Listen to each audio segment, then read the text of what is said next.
Welcome to Game Changer World. My name is Stephanie Wolf, and my co-host tonight is John Wolf. How's everybody doing out there tonight? Welcome to the Wolf's Den. You're literally in our living room. We figured we'd put the GCW thing up to make it feel like home.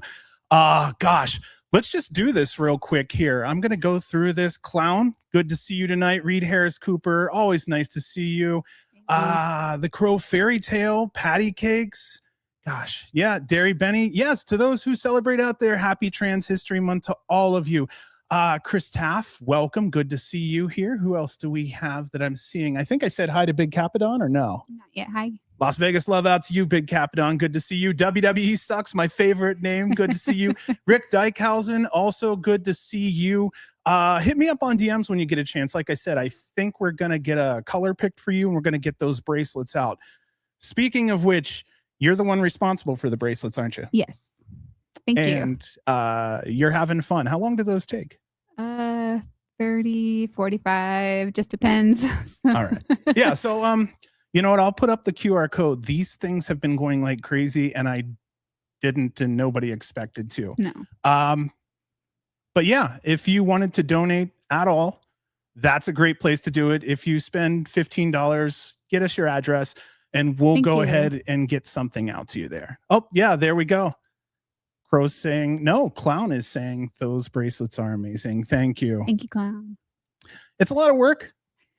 It takes some time, but I'm enjoying doing it. And anyone that does enjoy them, please hit us up. Yeah, for sure. But yeah, there's been a lot of love. We've had a lot of fun. So thank you so much for that. Yep. Hit that QR code. Yeah. So we found out that YouTube takes about 50% of the donation. And if you go through the QR code, it's zero. It's just a transaction between you and I kind of thing. So it's on you how you want to do it, but we'd recommend going that way, at least for the payment of the bracelets. And then donation, same thing if you want to. That's perfectly up to you. What do we have here? Reed said, speaking of bracelets, which I can't wear because of my wrists. Oh, yeah. Reed, maybe hit us up, because I know that's something that Steph can easily do. We have it for bigger wrists, because like mine and others, like my son, was he 6'6", 6'7", and like 325. So I mean, if you have a wrist bigger than a 6'7", 325, you know what I mean? But yeah, Reed, I got you, bud. Hit me up. Literally, the watch is also just customized stuff, but I could tell you next time we see you. Yeah. There you go. All right, then. Let me go through this real quick. We'll get all that out of the way. Please like, subscribe, and hit the notification bell. We read and appreciate all comments. Super chats are available if you want to donate. We just talked about that earlier. And a sincere thanks to Clown, SJ Good Vibes, and EB's Edits for donating last week. It does mean a lot to us, guys, and we're absolutely thankful. Thank you so much for choosing to spend your time with us. Sit down and relax. You're amongst friends and family tonight.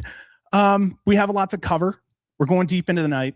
GCW was in 2 different cities on this 3-show tour. Omaha, Nebraska on Friday, Minneapolis, Minnesota, Saturday and Sunday. 25 matches, 5 title defenses, and plenty of debuts. Let's get into our first piece of news here. This is my 200th career show covering GCW. So from GCW Plant Podcast to Game Changer Weekly, which is where you first appeared on. Yes. To Game Changer World today. So it's been a long haul. I estimated around 330 shows I've covered, around maybe 2,500 to 2,600 matches, ballpark. I do wish a couple people were here to see it, like Brant. Yeah. He's a busy boy. We love him. We love him a lot.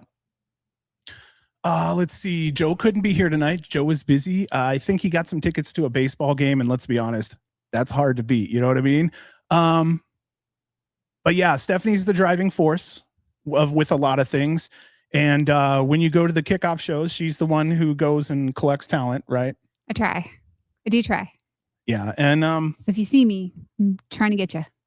Yeah, by the way, yeah, that's the case. Wrestlers especially. You see, Steph, if you want to come on the show and say hi for the kickoff show, we may be running that a touch early, because we're realizing that the wrestlers kind of stop coming out once the line for the fans come in, right? Because they want to kind of talk to everybody. Yeah, definitely.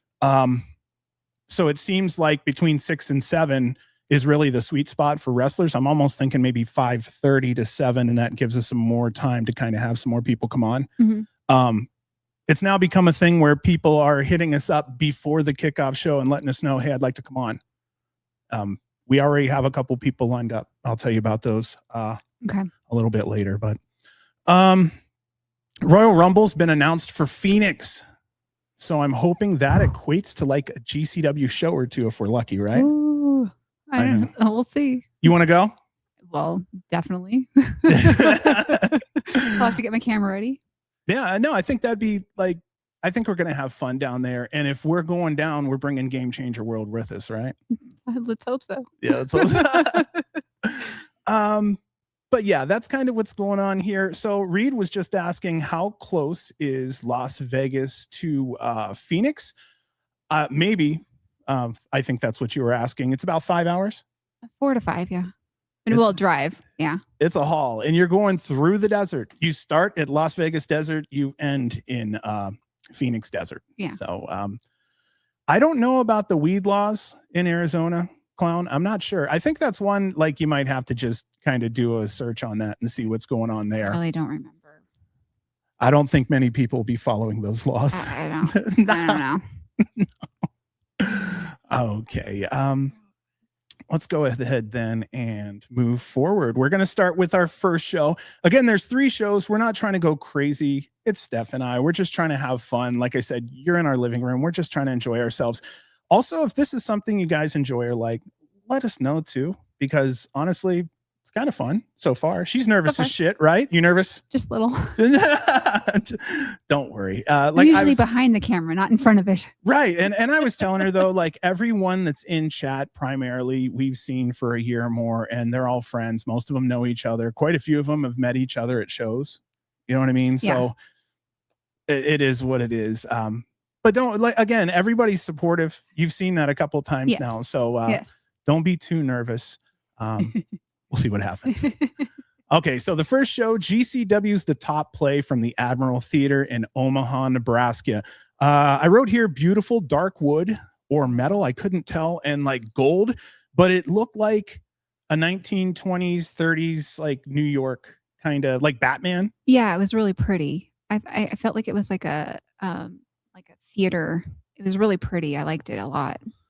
Well, okay, so something funny, you and I both looked at it from like the first 10 seconds and we're like, this looks like a place that GCW's been to before. Yeah. Well, so I thought initially it was going to be Water Street in Rochester, and then Brett corrected me. It is actually Talia Hall, if anybody really has a chance to look at it. Yeah, I agree. So I also want to give credit to the fans, and especially there was a guy in the front row, dead center of the show, that had a shirt that said Wiener Rides. Yes. I saw that. Mose and MLJ on commentary. What's up, guys? We love you for all the love they throw back at us there. Yes. And production, I felt like they were doing their jobs wonderfully. Audio for entrances sounded good. I know that's so-so. Really, yeah. And fans could be heard. Cameras caught everything. I wrote here, video was tight all night.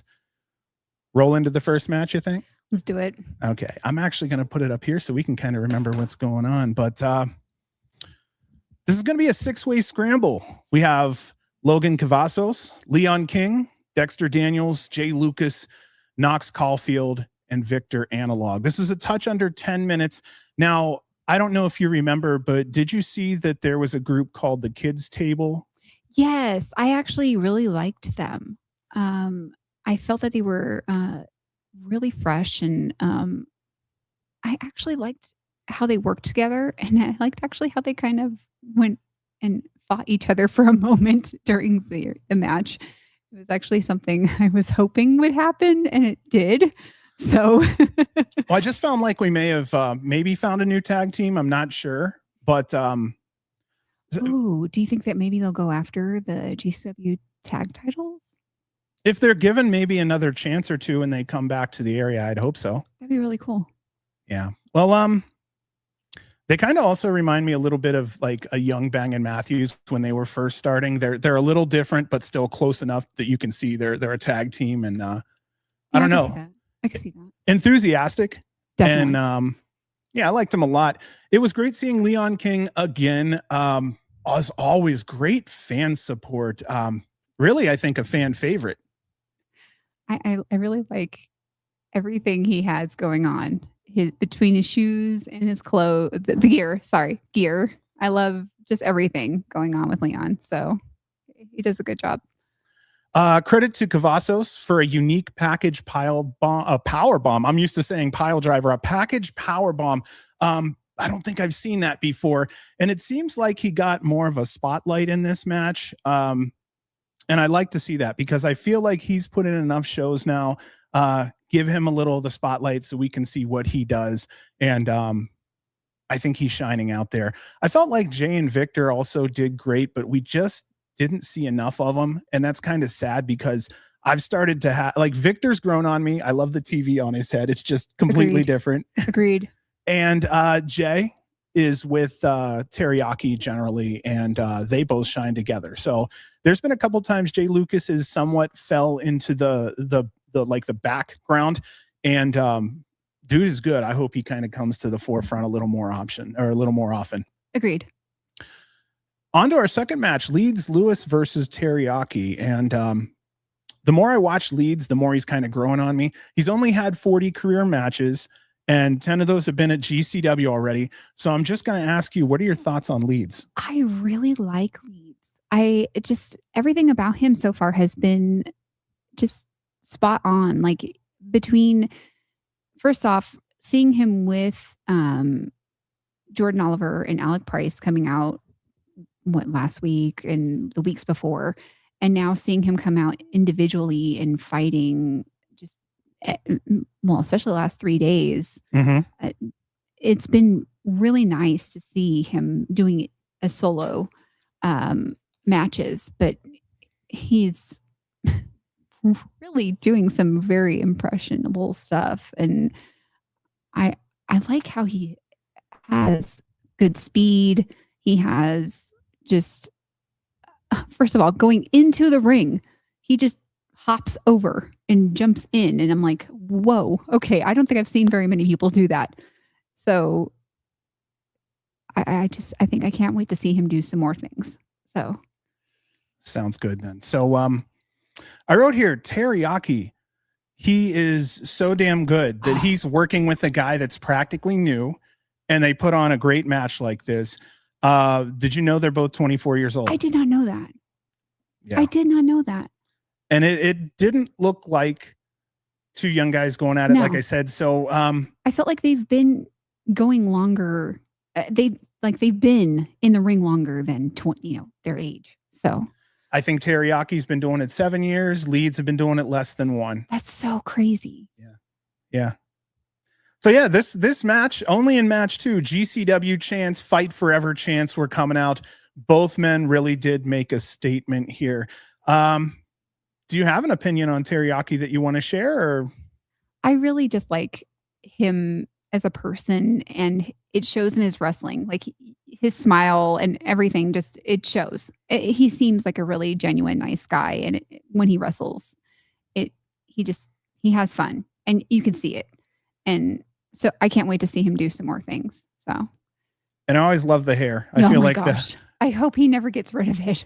I said that years ago, and then he got rid of it. No, please don't do that. It took him years to get his power back. So, all right, on to our next match here. We have Orin Veidt versus Gary J. A little over 11 minutes long. Orin came out to the best song you could have in Nebraska with Friends in Low Places, but he had a jersey on from Iowa. And Gary came out looking like a hero after Orin's entrance, but almost anyone could have come through that curtain as long as he didn't have Iowa gear on. I wrote here, this is a brutal match. Doors, chairs, and spirits were broken. I don't believe I'd ever seen a back body drop onto a chair on the apron. That was something new and pretty damn dangerous. Oh, that looked painful. That looked really painful. I loved it. So our winner in this one was Gary J. And honestly, he really earned that win here. I agree. The opener was great, but I'd almost have to say that match 2 and then this match right here were like great back-to-back pure wrestling matches. It wasn't, wild, crazy shit everywhere in the second match. But either way, even though this third match had weapons, it had a fair amount of wrestling in there, as it should, I think. I agree. I don't feel like there was anything that made it seem like it slowed down at any point. No. It just was nonstop. And there were some points I was going, oh, I hope he's okay. So, because, man, that drop on the chairs, that looks so painful. So I'm glad to see that Gary was good and Orin was good. So, they're tough. Yeah. They're tough. Just a reminder, we're pulling 2 shows a week around here for right now, just because I got so booked up on interviews that I was in 2027 and I was waiting for Brett to give me empty weekends. Because we're doing the 2 for weeks here, or 2 shows per week, Gary J will be on here tomorrow. And this will not be a 9 p.m., 6 p.m. This will be an 8 p.m., 5 p.m. situation. So if you have a chance, please show up to that. He's someone I've been looking to talk to for a while, 20 plus years in the industry. He's been doing this since he was young, and he's got a lot of stories I'm hoping to pull out of him. It should be good. Should be good. But yeah, if you have a chance, tune into that. Again, that's 8 p.m. Eastern, 5 p.m. tomorrow. On to our next match, Marcus Mathers versus Shotzi Blackheart. Shotzi, she had an infatuation with Blackheart, Lio Rush. This was the first time I think we've really seen this. She was worshiping Leo's picture in her corner. She's also wearing more black and her hair's gone darker. Yes, right? I think I pointed that out. I was like, oh my gosh, look, her hair has more black than green. And I kind of like it. Because she is getting that more, quote, black heart. And so she's getting a little darker. And I like it a lot. Kind of fits her a little better since we've seen the green for so long that she's kind of washing it out, is what you're saying? Yeah, it's just, I don't know, it's getting darker with her. Yeah. I don't know how else to put that, but I like it. Well, it's good storytelling. But interestingly enough, she used a couple of Leo's moves. Yeah. Including that changing of directions on the ropes. Okay, so I'm going to stop here because there is a story developing, and she's playing into Leo so much. I kind of wish she would have almost cut a video to set up the actions in this match, because that's her forte, is the spooky. And yeah, I kind of agree, because I was a little confused, almost a little lost. So I agree. I wish there was a little video, something going on there. Make it a little more clearer for me. Well, at least me. Sorry. Well, everything became a lot clearer the second night when she kind of doubled down on the character in the third. Agreed. But initially I was enjoying it, but I was lost. I felt like it did need a little setup. But as the match went on, and then the other matches that weekend, I felt like I had a clearer picture on what she's trying to do there. Yes, agreed. So then Marcus Mathers, it's really rare, but he was the bad guy here. Another great performance from him. You don't really, or I don't really honestly see evil Marcus too often. No. That was fun to have here. That was nice. Well, Marcus Mathers ended up winning here to huge boos. And yeah, man, he really leaned into it. And I thought he did a good job. A little over 14 minutes long. I think they both were a good pair. And given the fact that it was wrestling and some extra drama on the side, I think both adjusted well and made what they were showing us look good. I agree. All right, then on to our fifth match. We had Alexander Lev versus Avery Styles. Now, I wrote here Alexander Lev was good, great gear, believable heel. However, his placement in this match was questionable. We don't really know him at GCW, and I felt fans needed more emotional attachment or just overall interest in at least Avery's opponent for the match to garner more interest from the audience. I don't know if this is like one of Avery's training partners. But normally this is where like Janela or Tony Deppen would have kind of jumped in and handled it. I have to agree. I almost wish that it was more like a GCW centric. Yeah, versus Avery. Only because I did not know who Alexander was at all. And I'm going, well, I really don't know Avery either. Right. And I really wanted to see Avery and see who he was. And at least, for example, when Joey Janela was at his spring break and we got to see him against Brody Jr., we got to see him, like Brody's personality come out against Joey Janela, you know, someone who's been around for a while. But Avery, I didn't get to see who it was because I didn't know either opponent. I didn't know either of them. So I kind of wish that it was somebody that had been around a little while, a GCW person at least, that we all knew. Mm-hmm. So I loved the match. I just wish we knew one of the opponents a little bit better. Right. So, but it was good. Well, let me do this real quick here. Thank you so much for Kite High. Oh, thank you. Rest in Haven. Rest in heaven there, Dory Funk Jr. For me, he was at the tail end of his career when I started watching wrestling. But if you're really deep into wrestling and wrestling history, you understand the Funk family and how important each one of the Funks were to professional wrestling. So, yeah, to the industry alone. Yes. Thank you, Dory, for everything you've done for us. And I always like to say, when we're watching, thank you for, making us believe. Yeah. All right, then let's move on here to. Actually, I won't move on yet. They wrestled more of like a WWE style on here. Did you kind of notice that too? I did. Yeah, because GCW was go, go, go, especially for those first, 4 matches. And then this match, they slowed it down. They made it a little more palatable to a TV style crowd. Like this would be more of what WWE would see. But I think keeping it the level they did ensured that Avery didn't go too far out of his comfort zone or maybe make mistakes that he may do if he was rushed. That makes sense. I don't know. That makes sense. I just, I think for myself, just because especially if I was a new person and I didn't know anything about anything, I wish I would have known at least something about somebody up there. So I don't know, but that's just me.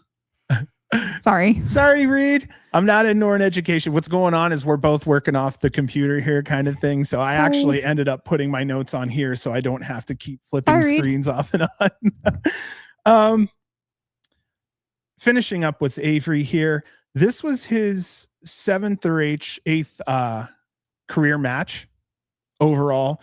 I felt like we saw history unfold in front of our eyes here. He very well could be a future Hall of Famer. We'll find out. And we got in 2 of those matches here this weekend in a GCW ring. So kudos, kid. Keep going. Yeah. We really do want to see you succeed. Definitely.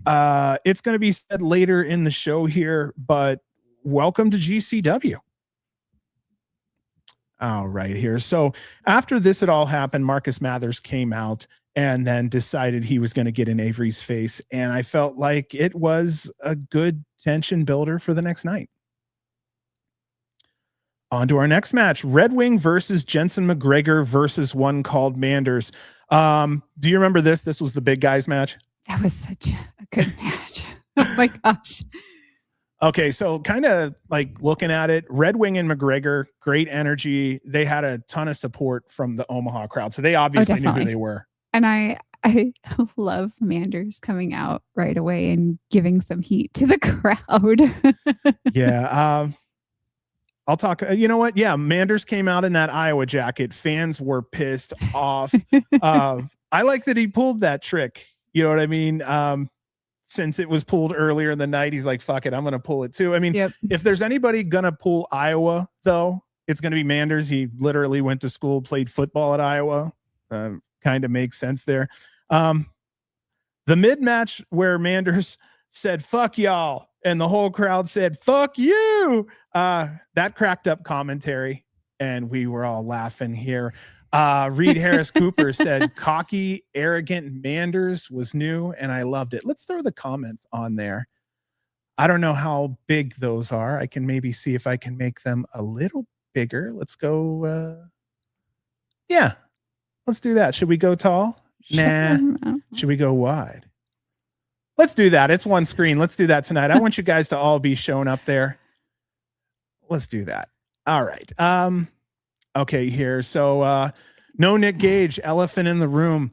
It did kind of stink that he wasn't able to show, unfortunately. But speak up a little because the camera. I was just saying it did stink that he wasn't able to show up. But I know travel and whatnot made it unfortunately unable for some people to. And almost Alec Price wasn't almost able to make it.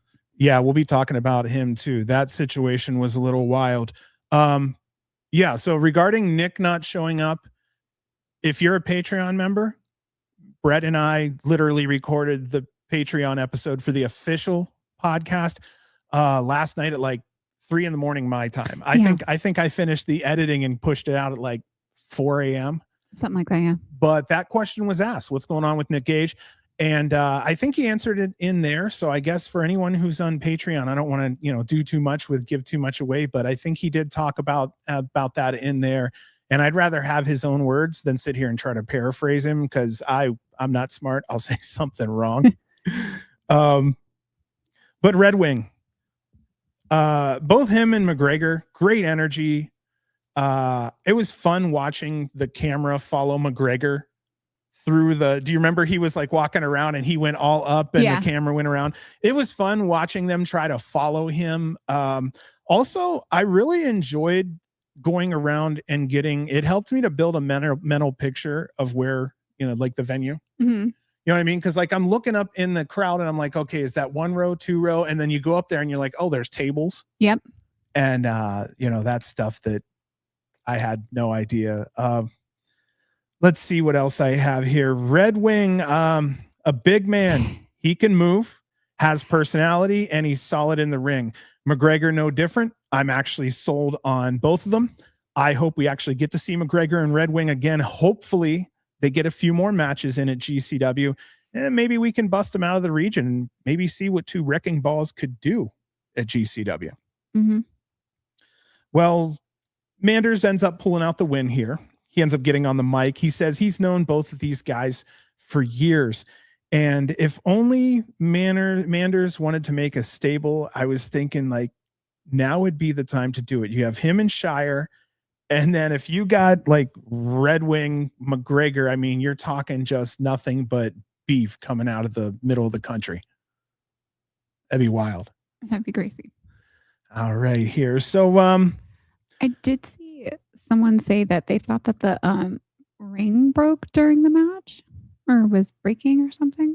I'll see if I can find it in here. The ring broke at some point in the night. I think it was from this match. Oh, well, that makes sense because if there's any match that's going to have, serious weight in it. Well, yeah, it definitely makes sense. I mean, at minimum, there's 600 to 700 pounds in there.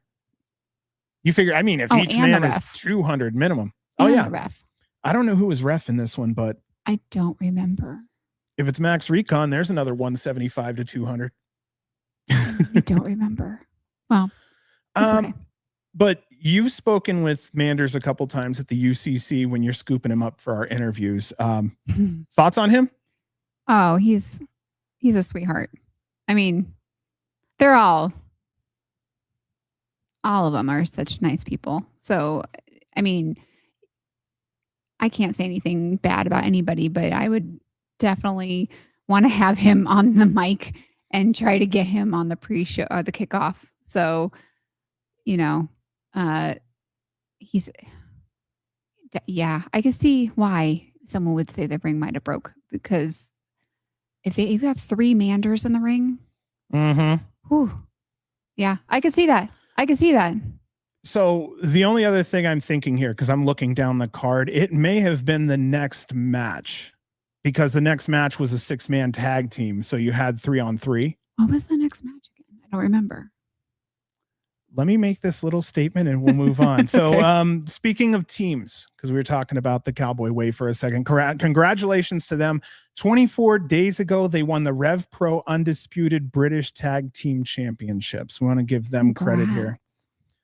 Okay, so we'll talk about that match you were asking about right now. That was a 6-man tag team. It was Team GCW, Jimmy Lloyd, Flying Ryan, and CPA versus Team Magnum. That's Jay Fowler, Kit Sackett, and Nino Hatchet. I kept the notes short on this one. I wrote, what a match. Flying Ryan, that dive from the balcony was a truly viral moment. Amazing. I was wondering, I was asking you, do you think he's going to do that? So that's my next note. I used to look at venues and see high places, and you and I would talk about this when we're like, yep, that's where, I mean, Matthew Justice would jump. That's where Ninja Mac would jump. That's where, oh shit, Mr. Danger's coming off that tonight. Now it's Ryan. Yep. It's Flying Ryan O'Neal now that's in that position. Yep. That made me even more proud that we had him on the interview last week for the podcast. Yes. If you guys didn't have a chance to check it out, I know anybody who's live probably likes the show enough to already have done that. Definitely check out the interview with Flying Ryan. He was so awesome. And I felt like a lot of us got to know a lot more about him because of that. Oh, I like that. Flying Ryan be drinking some Red Bull and giving him wings. That sounds about right. I can't remember. Did he say he was a Red Bull guy? I'm not sure. All right, let's roll into this next match here. GCW Tag Team Championship. We had our champions, Bustah and the Brain versus the Young Guns. This is almost 14 minutes long. The Young Guns were out first. It was a good look. They posed with their backs to the hard cam. Do you remember this now? Oh my gosh, yes. Poor guys. I felt bad for them because, again, their name literally has the word young in it, and they looked young, you know? They did. I kept asking you, are they like in their 20s? Yeah. Because they looked about in their 20s. And I was hoping that we're going to see a little bit more of them, and hopefully we'll see them grow, because they seem like they could do really well. They could. I think they could. So hopefully we'll see. All right. Here, let's see. Chris said they better enjoy those titles while they still have them, because KJ and Stackhouse are about to take them. What do you think? I feel like it could happen. It could happen. If KJ's still around. He had a tryout last week. Oh, I forgot about that. And I did forget about that. In my head, if he's just given the opportunity, I feel like he has like all the boxes checked off to at least be a complete wrestler to be looked at seriously. I do too. But I mean, look at Alec and Jordan. They're AEW, so off they go. Yep. You know what? We need the Rock and Roll Express in GCW. So no shit. When it was Jordan and Nick Wayne together, that was my Rock and Roll Express. The East West Express kind of pulled that name from there. Oh, wow. Bustah and the Brain's been undefeated as a team in 2026. It's true. Wow. That's some good stuff, guys. Good to see you tonight, Ishmael. Good to see you, SJ. Just as we started talking about KJ, yeah, congratulations on your guy, Ishmael. We're really pulling. He's also, we're also KJ people over here too. So Bustah and the Brain had new music. I don't think I could hear it very well, but did you hear it very well? Like when it was being played on their entrance? I had a hard time hearing a few of the entrance song. I don't know at what point it was, but I remember asking you, can you hear it? Yeah. Yeah, that's one of the things that we were kind of like, we're going, okay, he's got new music, but it was damn near ambient the way it sounded because it was just too low. But it felt like it kind of had the feel or somewhat similar of Alec's music we're used to hearing. Yeah, it seemed well enough to tell if it was different or if it was because it was so low that it was different. So Yep, and Ishmael's Yeah. saying the same thing here. Their song is almost a remix of Alex's music. Okay, because again, I couldn't hear it well enough, so. Yeah. Interesting. All right, then. I also wrote here, this was a lengthy match, but in a good way at 14 minutes. I'd almost say, honestly, I felt like Bust in the Brain pulled out almost everything they could. Yes. From the Young Guns. Yes. But again, I think it was a really good match. I think they both teams pulled off everything that they possibly could.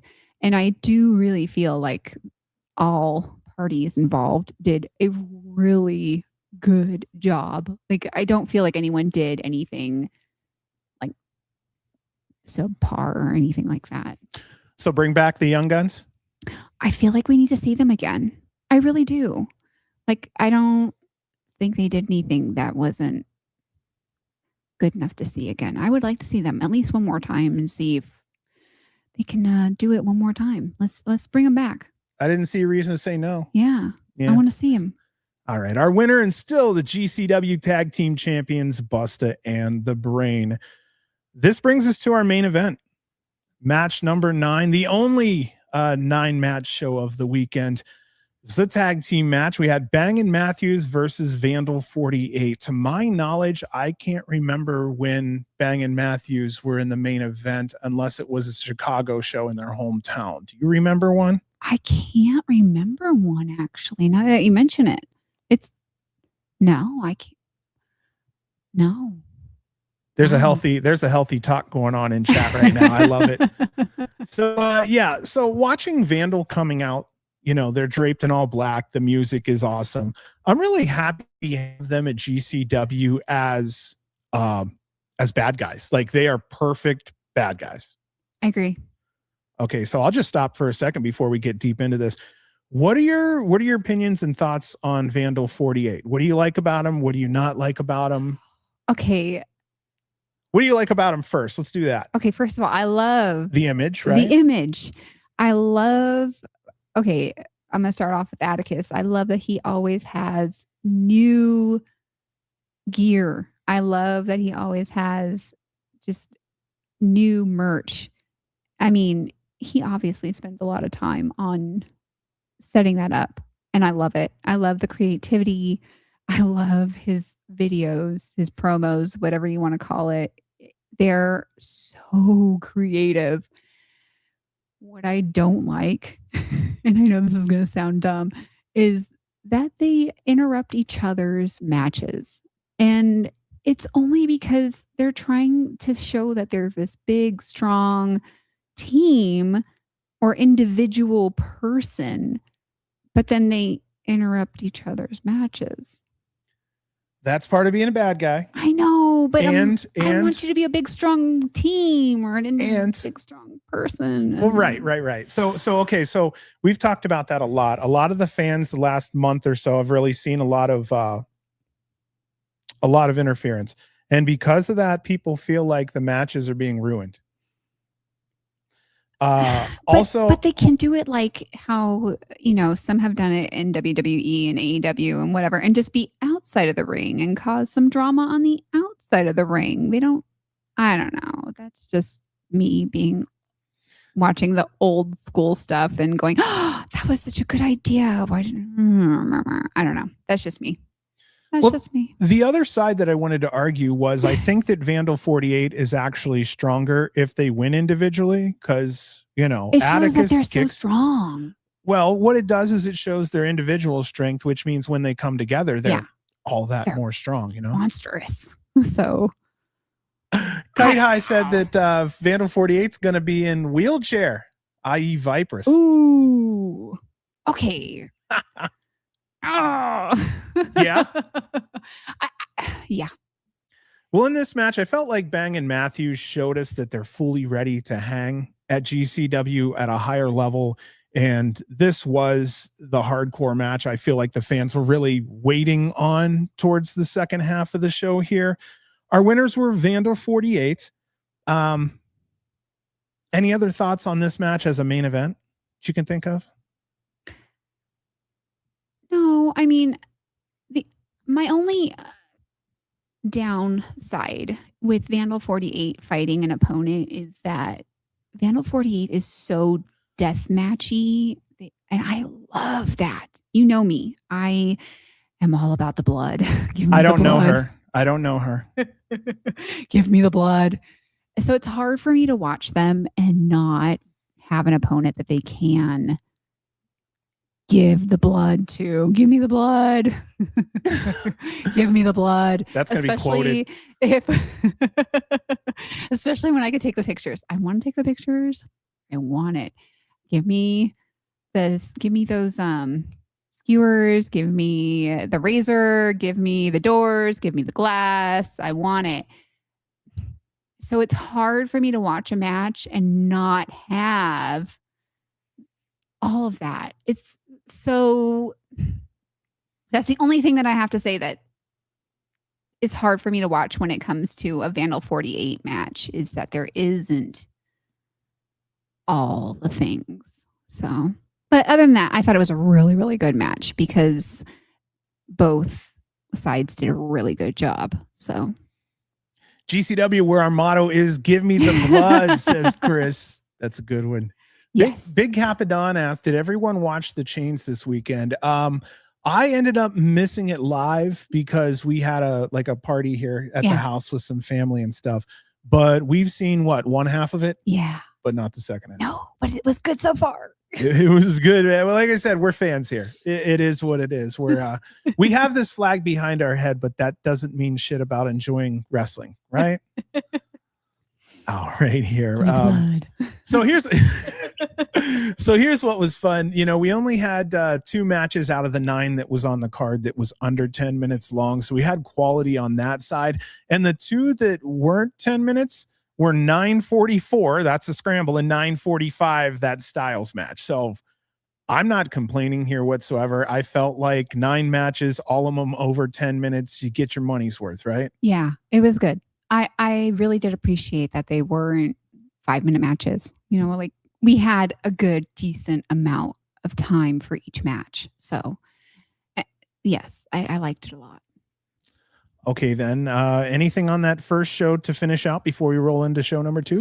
I think we said what we needed to say. Okie dokie here. So on to GCW's Rude Awakening. This was from the First Avenue Arena in Minneapolis, Minnesota. This was WWE SummerSlam weekend, right? Yeah. Yes. And these shows were a little bit earlier, if I remember correctly. Yeah.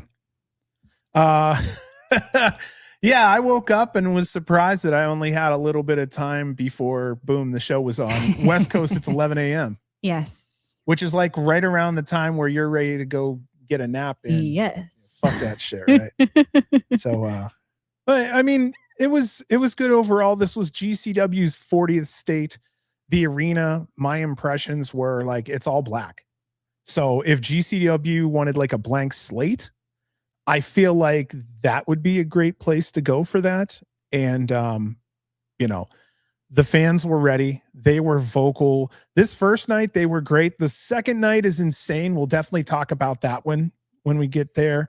Not a lot of room ringside. Did you notice like the fans and the gates were right up against? Gosh, it seemed like everything was tight. Like, I mean, there was no room for camera people, cameramen, anybody. Like, the wrestlers couldn't fly out of the ring.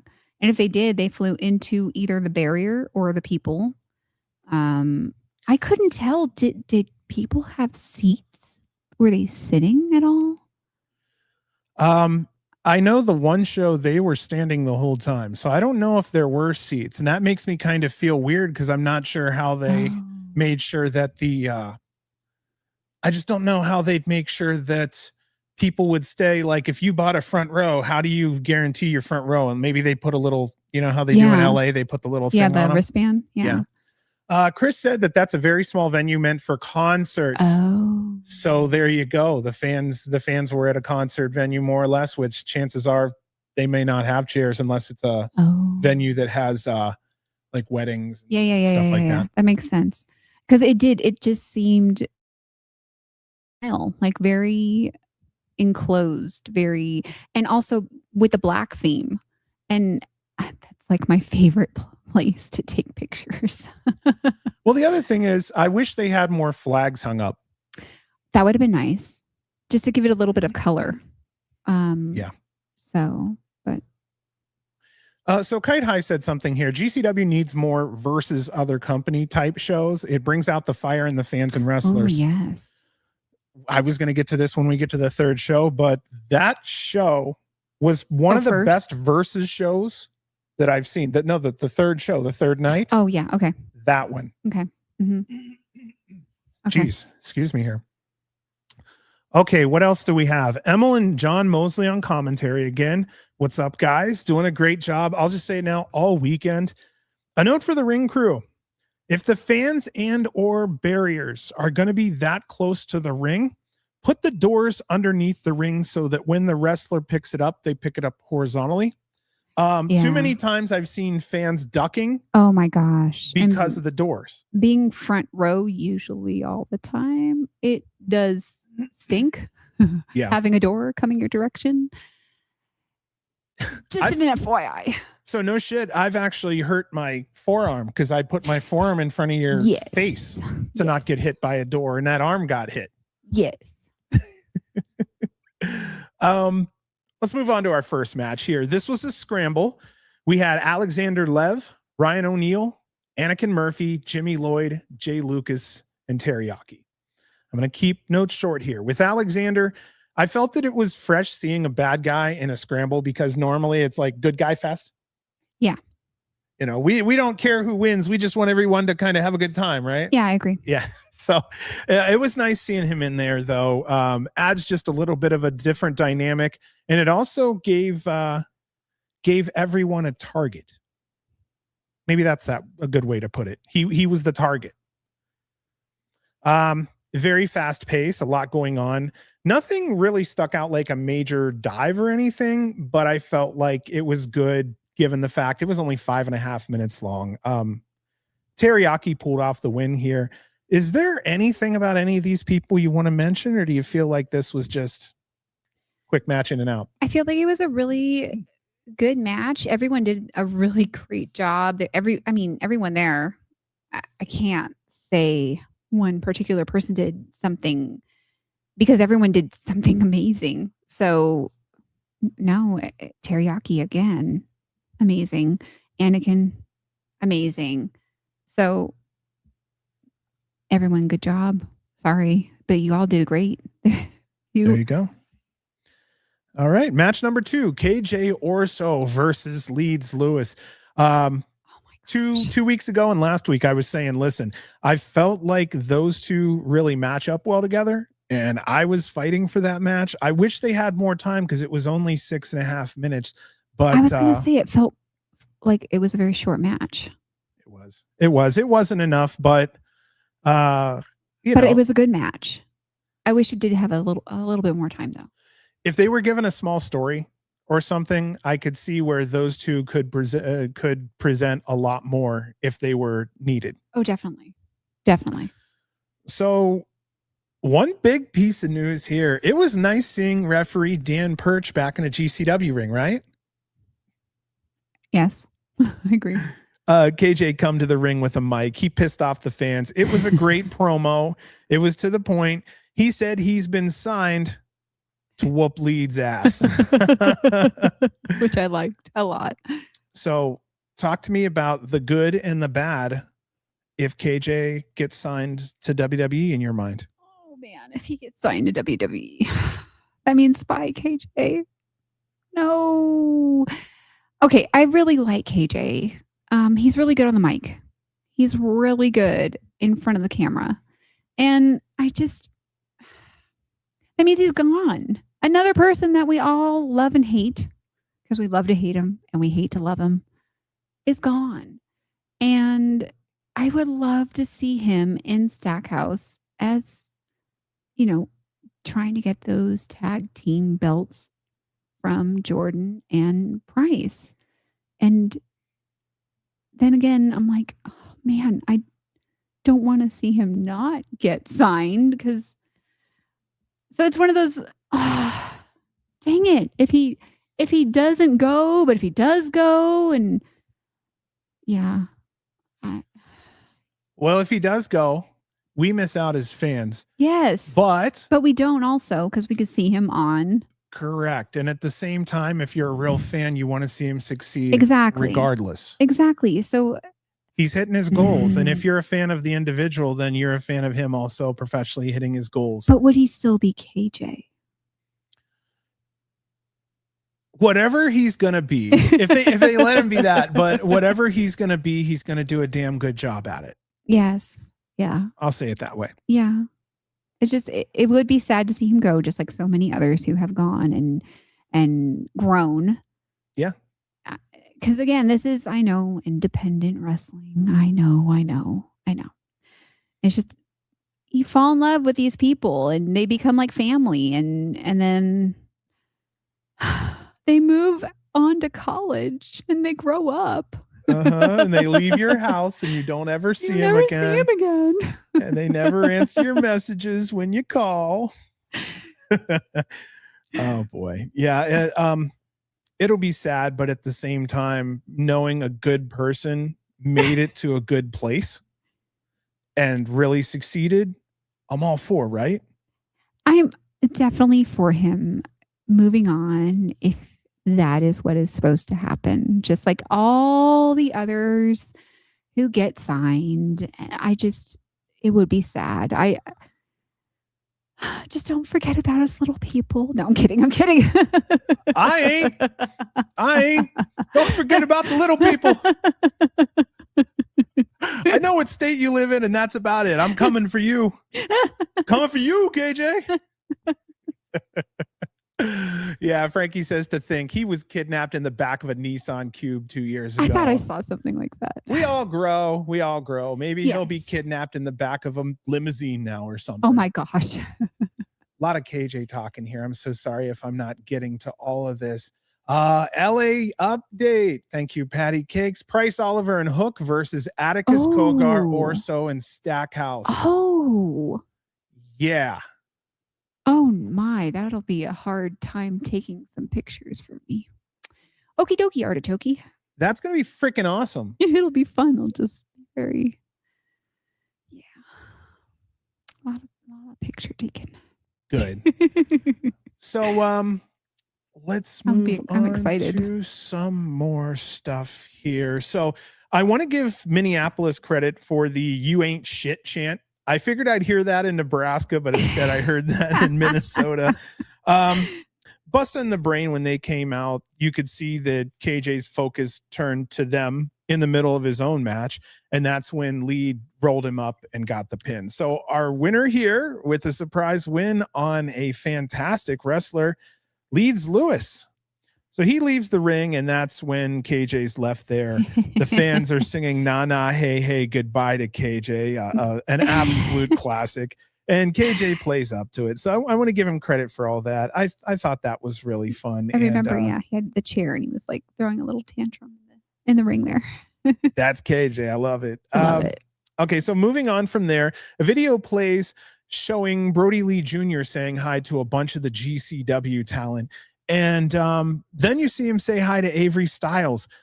I'm thinking that video might be huge, like 10, 20, 30 years from now.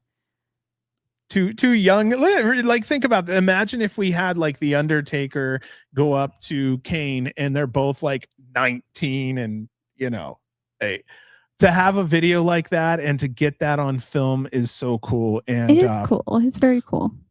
So on Patreon, Brett actually said the video was his idea. So I want to give him credit. I want to give him credit for that, because I think it was definitely worth getting on tape, if anything, just for historical value. Way to go, Brett.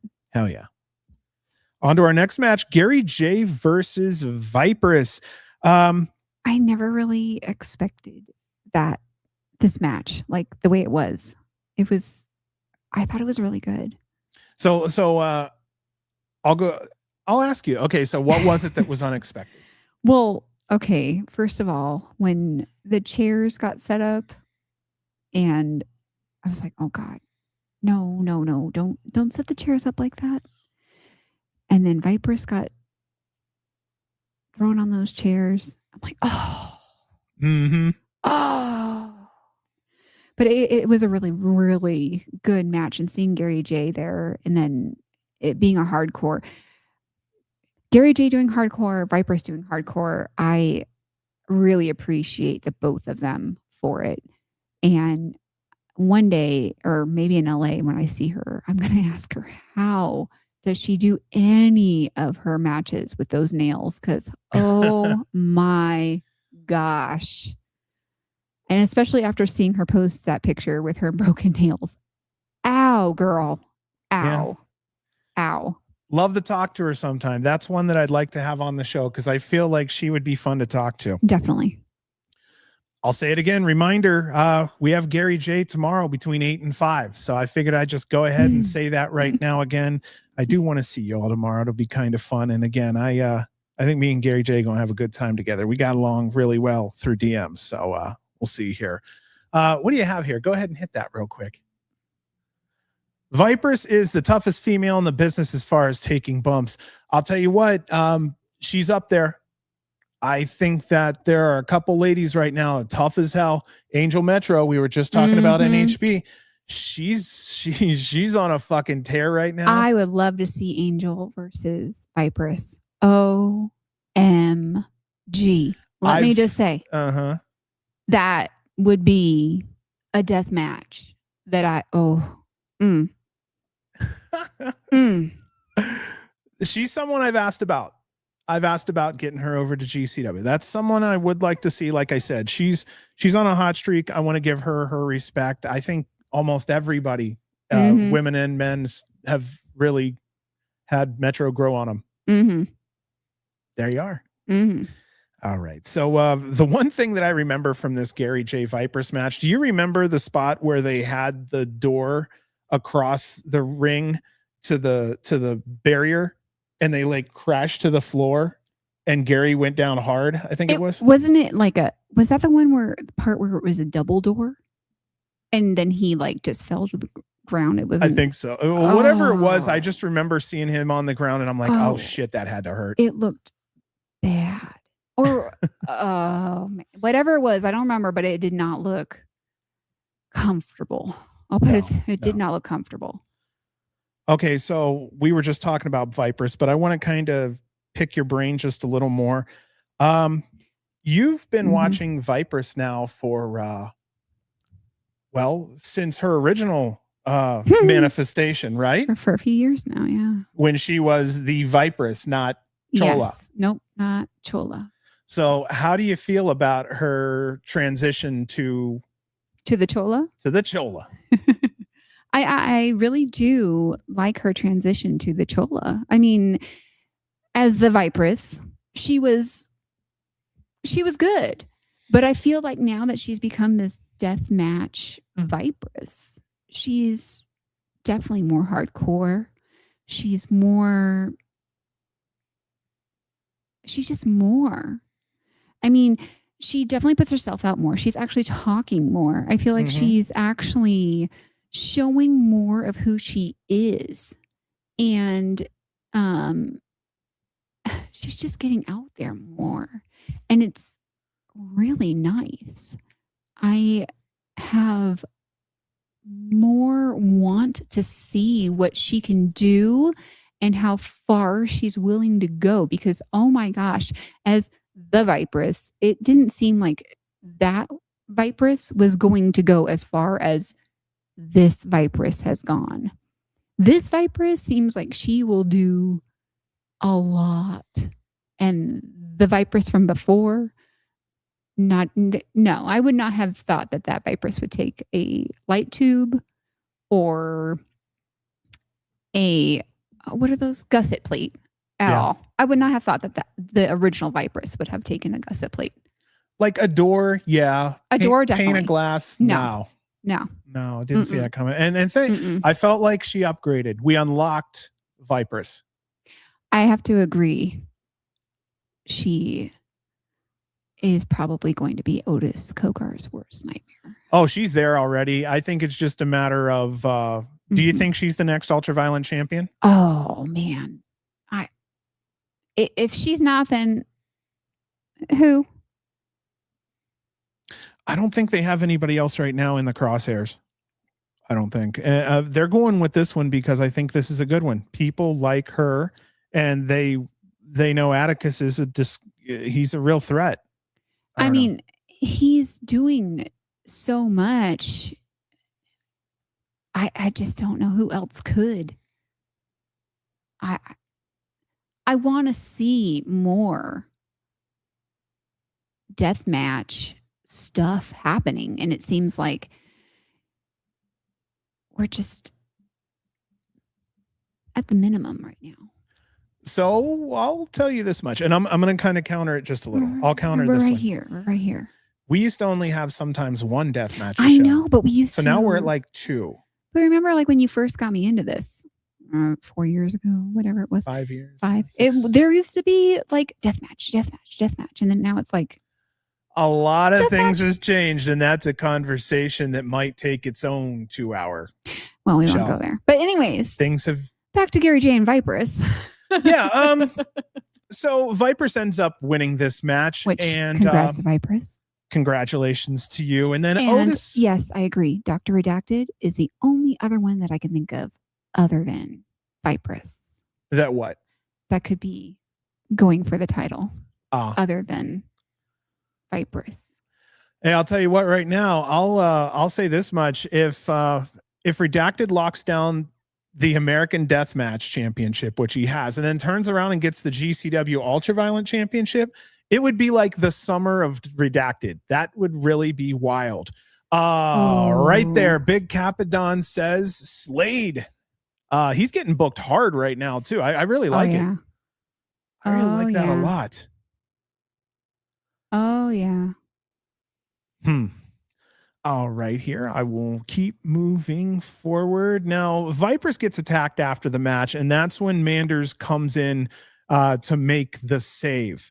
So we're left with Otis and one called Manders in the ring, and that ends up being our next match. Now, this one was a non-title match, sadly. I would have liked to have seen it a title match only because our winner was Otis in this one, but there was no time to clean the ring.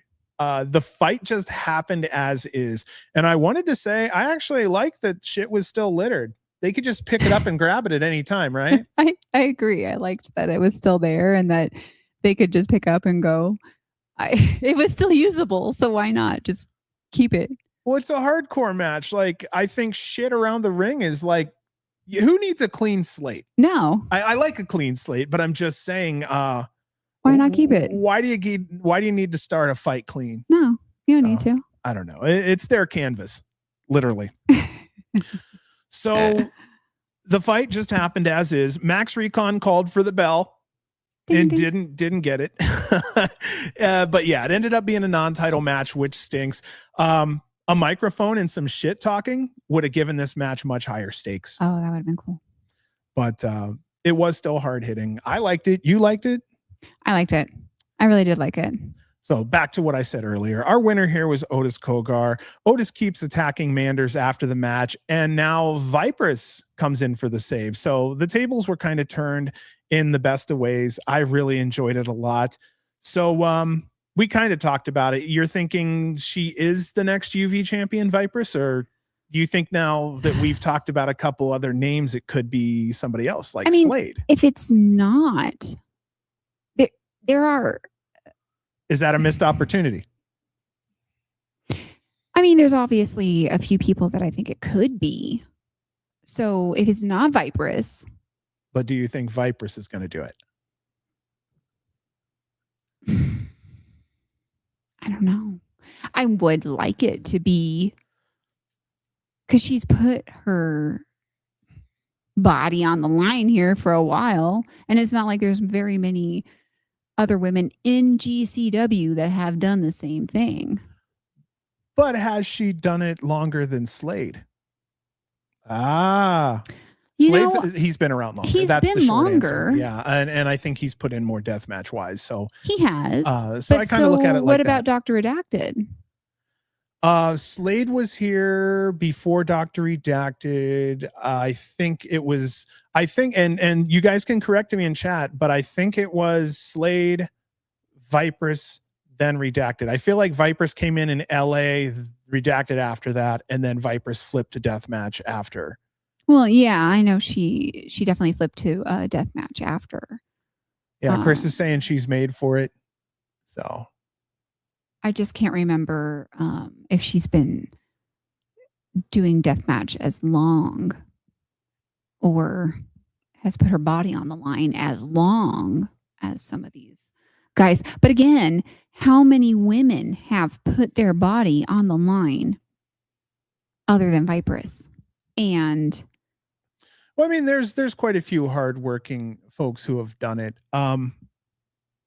The other thing is in independent wrestling, they're trying to stay away from like, is it just a woman that you know what I mean? So no. But what you're saying is in this particular group who's really stepped up and made themselves be a true contender who you feel has earned it. Yes, that's what I'm trying to say.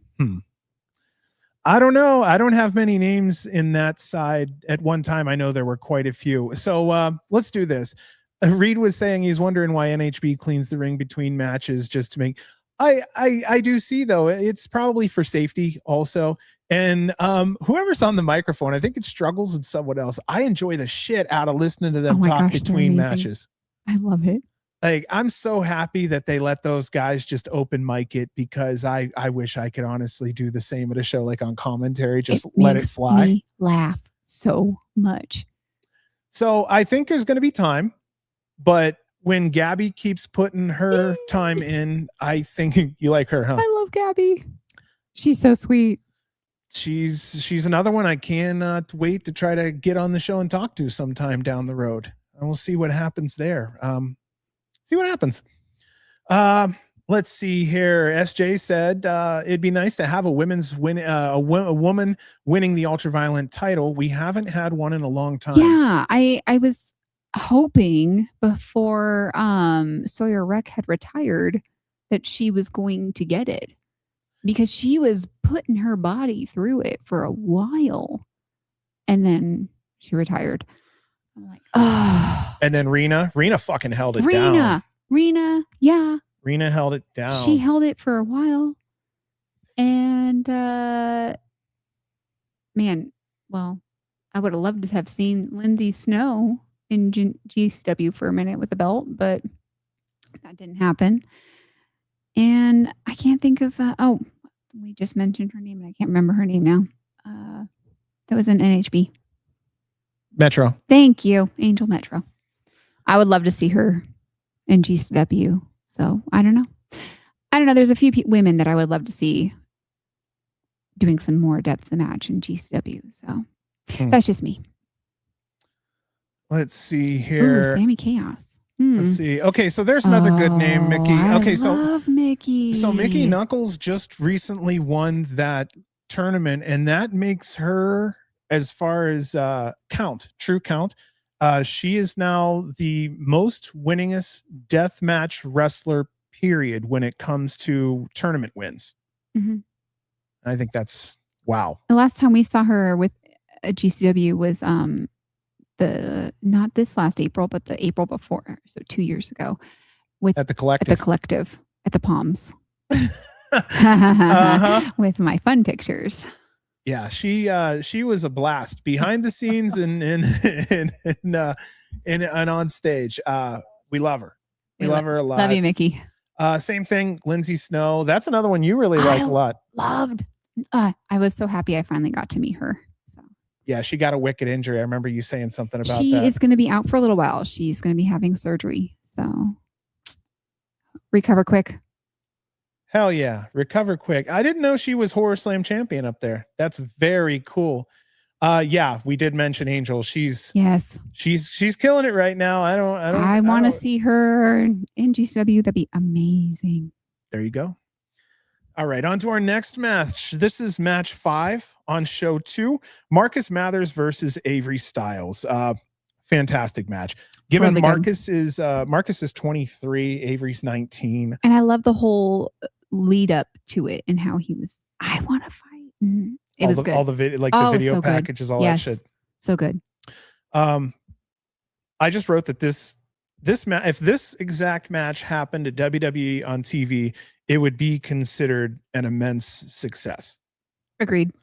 Avery was amazing. I saw nothing that I could say negative about him, especially being early in his career. I'm not trying to be rough on him, but Marcus got major heat hitting the Styles Clash on Avery. So good. That was a great move on Marcus's part. I mean, hitting you with your dad's fucking finisher is just hilarious. Marcus ended up winning this though. I don't see him as the real winner. I think Avery really was the one who won in this one here. But Marcus also had to serve Avery kind of on a platter and make them both have a good match. It went him a good amount of time too, didn't it? Almost 19 minutes. Oh yeah. Mm-hmm. So okay, so let me get to this. After the match, Marcus said, "Welcome to GCW," to Avery. Do you think we're going to start seeing him now at GCW? Or do you think that was one of those, hey, buddy, you'd had a great match. Welcome. You did it. Did he step his foot in the bucket or is he now in it? I mean, I wouldn't be surprised if we didn't see him more. So I don't know. I guess we'll see. I mean, hello, there was Brody in a little video. So who knows? Maybe we'll see more of him. I'm cool with watching them grow if they work hard. Agreed. I think that's the best way to put it. If they float on a name or if they float on some type of hype, we're going to see it as they get older. But if they're willing to succeed and build, it would be so cool to say, you know what? Some of our first chances actually came from GCW. They gave us a chance first, and their fans were so cool, and the locker room was so welcoming. That's what I'm kind of hoping for. Oh, you mean like how we had Marco Stunt, and then he moved on, and then how we had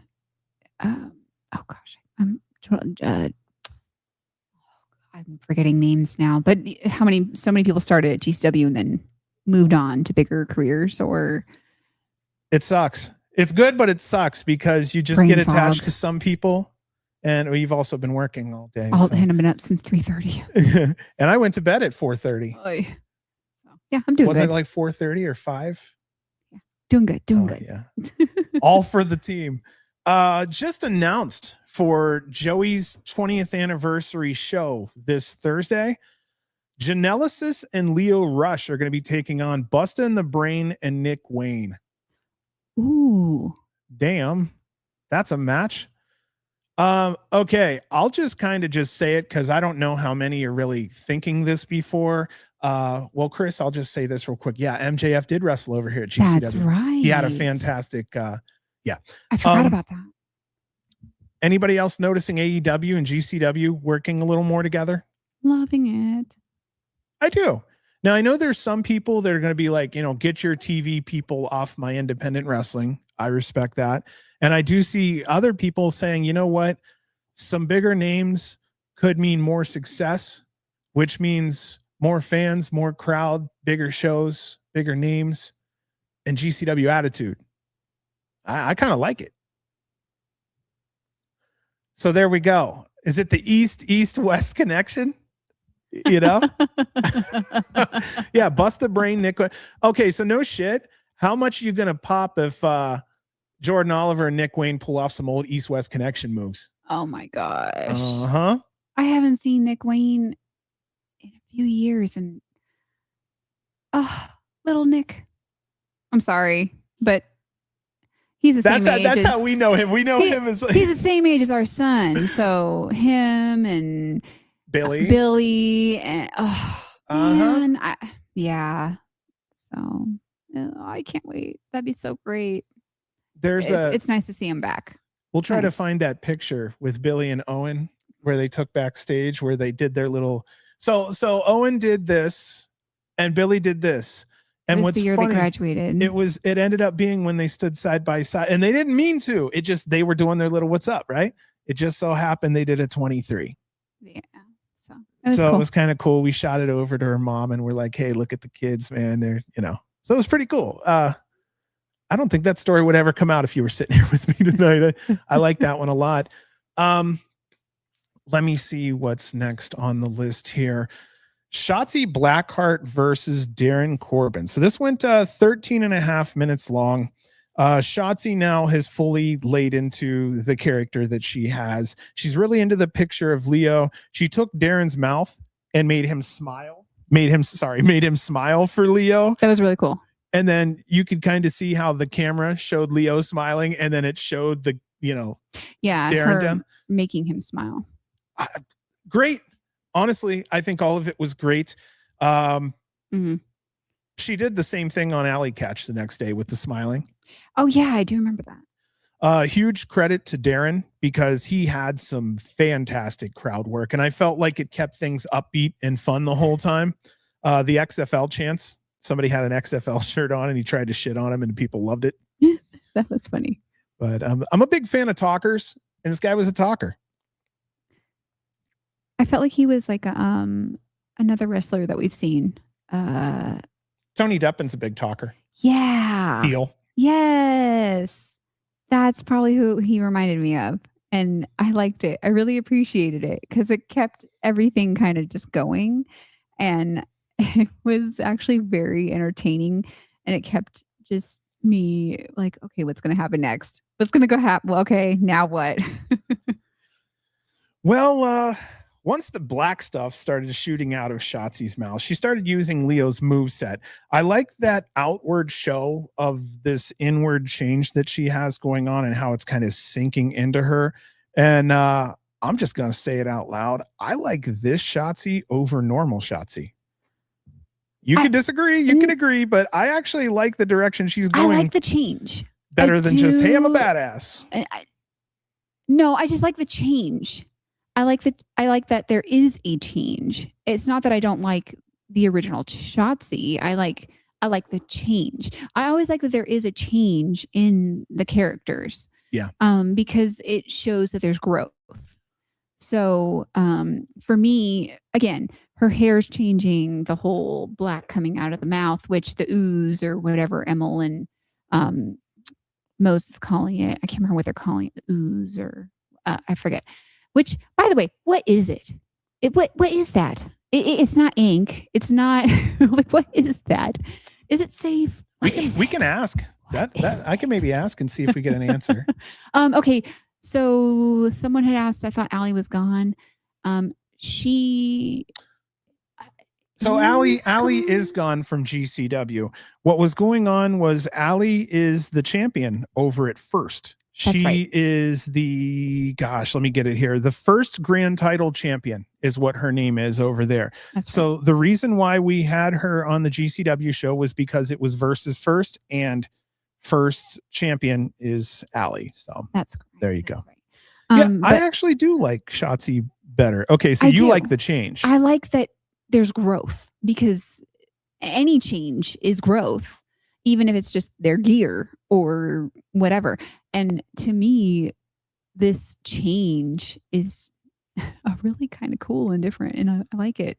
So, and I like that she has the moves from Leo, and she's throwing it in there. And I want to see a little bit more. I want to see her change just a little bit more, even maybe throw a little bit of her own in with Leo. I don't know. Something different. Maybe do something a little bit different. I don't know. I think that's coming. I can't wait. I'm excited to see what's going to happen next. I honestly think that's coming. I think this is going to progress.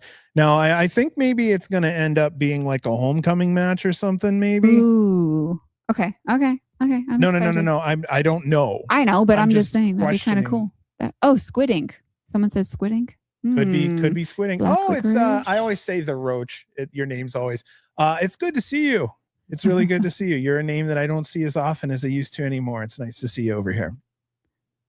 But yeah, I just can't wait to see, because I do like the Blackhearts doing their thing together. So yes, they are both Blackhearts. Yes. So yes. Reed said that he thinks the next chapter is Shotzi thinks she is Leo. Where do you think it goes? I think it just develops into a tag team where they're like just two of a kind. Ooh.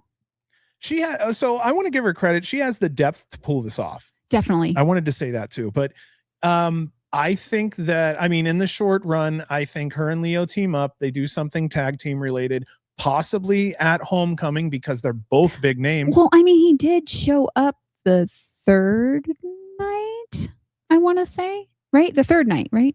Mm-hmm. Yeah. So he did show up the third night. And carried her off. Yeah. So build. maybe. Yep. Maybe. Kite's saying, I think they fall in love. I think that's, I think that's where they're at, maybe. Are they supposed to be family, though?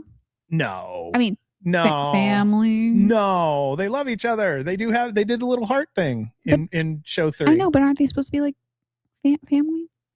No. They just have the same last name. Oh. I don't know. Okay. Well, I hope it's not her family. She's in love with her family then. Oh, I don't know. Them Blackhearts, you got to watch out for them. Let me know. Well, isn't Shotzi married? No, Reed, not in real life. We're not saying they get married in real life. Shotzi has someone. Leo has someone. Yeah, right? Yeah. Okay, I thought so. Okay, all right. Okay. I don't know. I like it. I think it's awesome and completely unexpected. If someone said we were going to get these two paired up at GCW a year ago, I wouldn't have believed it. Mainly because AEW, I didn't think would have maybe shared talent like that at the time. So again, I think this is all growth, and I'm watching this trend of AEW and ROH talents kind of seeping into GCW more, which I love. I love it, but none of them were here a year ago. No, not at all. So. No, and again, I really do love the growth of the characters. So it's becoming a very entertaining thing. So let's roll into loving the storytelling. Yes. The storytelling. Oh, Kite High said loving the storytelling. Yeah. Huh. Yeah. Storytelling love story. I think that's the way to put it. Also, yeah, since they're both kind of like monsters, it kind of makes it fun or cute or something, and I'll say they really lean into it nice. They don't make it something that's hard to watch. It is fun. Just even making the heart. Leo is kind of like, the acting is good. Yes. Period. Agreed. All right, now, GCW Tag Team Championship. This was the match leading up to our main event. We had our champions, Bustah and the Brain versus Janelasus. How nice to see them. Oh, it was great to see them. Haven't seen them since February 1st at Super Power Slam. That was the one held by Orange Crush. It had like a superhero on the front. Yeah. February 1st. So that'll jostle your memory. That was like, what, six months ago? The last time that we've seen them together. Yeah, 6 months. And funny thing, I don't know if anybody saw her or not, but Joey was a little pissed off tonight with. Well, he put some shit out there. So since some of the fans overlap, Joey and Megan pulled out of the produce show, and I guess that was a whole thing. So if you want to go over there and check it out, by all means, do so. Let me do this real quick here. SJ, come on now. Oh, SJ. Thank you so much. We do appreciate you. Thank you. And again, if you want to donate over to the thing there, so the money goes, so it doesn't QR code. Yeah, because we found out they take 50% once we really looked at it. Definitely missing seeing Megasis, Chris. Let's see here. Is this Chris missing seeing Megasis at an indie show here in my hometown? Was what hurt the most over the week. I get that. You were almost sick of hearing me say it. I'm like, she's going to be a star. Oh my gosh. You were sick of it, John but I was saying it so many times. I'm like, okay. I said, look at her. You can see it. She's got it. There's something there. Which is really funny because I have to tell you, at work, I was talking to somebody and they were like, oh, you're into wrestling. I'm like, yeah. And they were like, oh yeah, I saw the Megan Bain on TV and she is a large woman. I'm like, she's about my height. And they're like, no, she's so tall. And I'm like, no, trust me, she's like my height. And no, she's like at least 6'2". And I'm like, no, trust me. But be fair to everybody out there. You're also tall. I am. So she's tall too. So you're not 6 foot. I'm definitely not 6 foot. But you're not far a couple inches off. And, so there you go. So it was just kind of funny that I got to tell somebody that I have met her, and she's a very sweet woman. So and I was very appreciative of being able to talk to her and have a little bit of a conversation with her, and it is an opportunity if you do get to go up and talk to her. So Chris says AEW is not pushing her hard enough. I agree. I think there should be more there. The Road said, I'm hyped for the GCW show here next month. I didn't make AEW. Hope Megan and Gabby are in Detroit. Wouldn't it be fun to see Megan and Gabby team up and do something? Oh my God. Between both of them Mega being Gnomes? able to pick up who they can pick. Oh, yeah, it'd be like the Mega Gnomes or something like that. Oh my gosh. They could pick up anybody. Yeah. Yeah.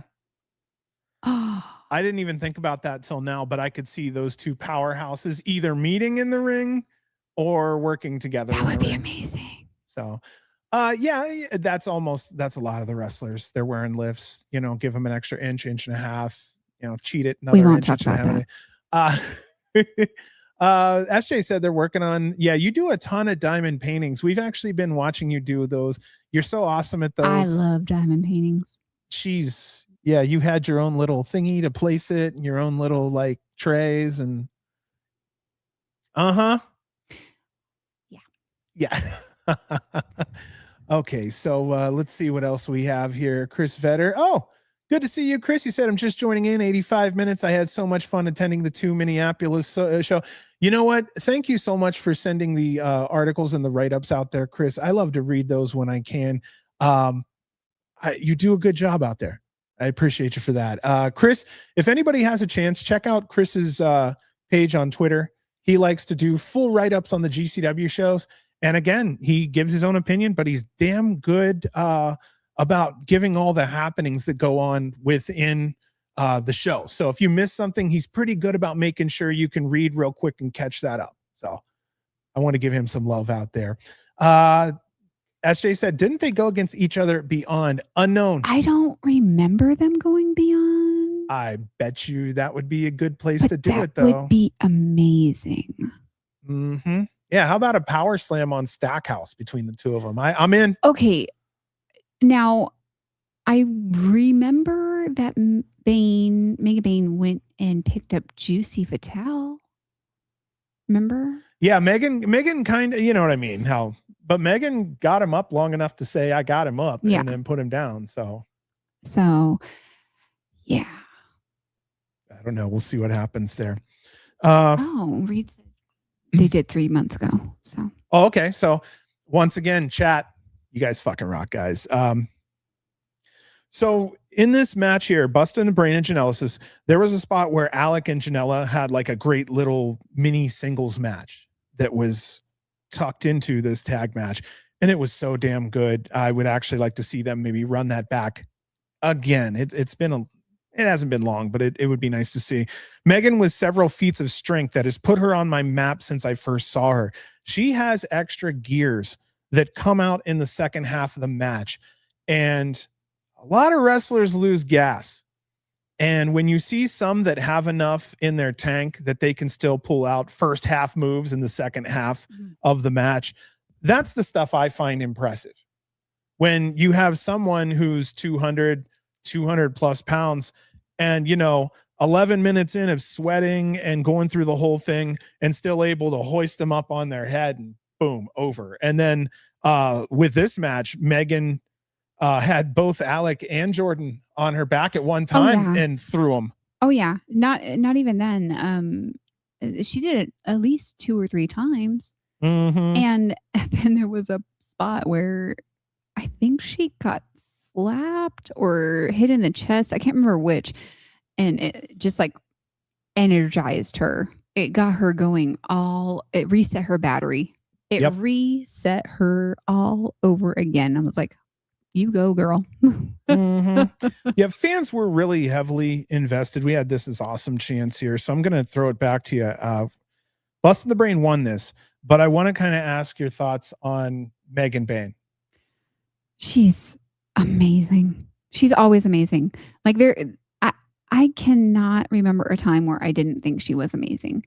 The last couple of times we've seen her, and even this match, I'm like, oh my gosh, is she gonna stop? Like, she does not stop. She just goes and goes and goes. And I'm surprised that she is able to just keep going the way that she does. Mm-hmm. And I'm very surprised that she has not gotten like to the point where like, I need a break. I just need a break. I need to heal. I need or injured or knock on wood here, but something like she just needs time. And she's a beast. She is a beast, and I am loving it. And her look, her everything is amazing. And I was even saying, I wish though she had that one style of what was her name? I even told you what her name was the other night. You were talking about Victoria from WWE. Victoria. I just wish like one time she would change like her look just one time and go to a Victoria kind of look. And I think it's because of the headband. And I think it would look so cool on her. But not that she needs to, but I love her look. And she does such an amazing job. So keep it up. Keep it up. Keep going. I don't want to see her go away. I love that she keeps coming back to GCW.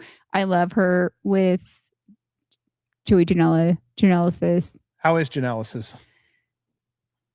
I love Janelasus, but I think that I'm worried about Joey and his win-loss streak. His streak here.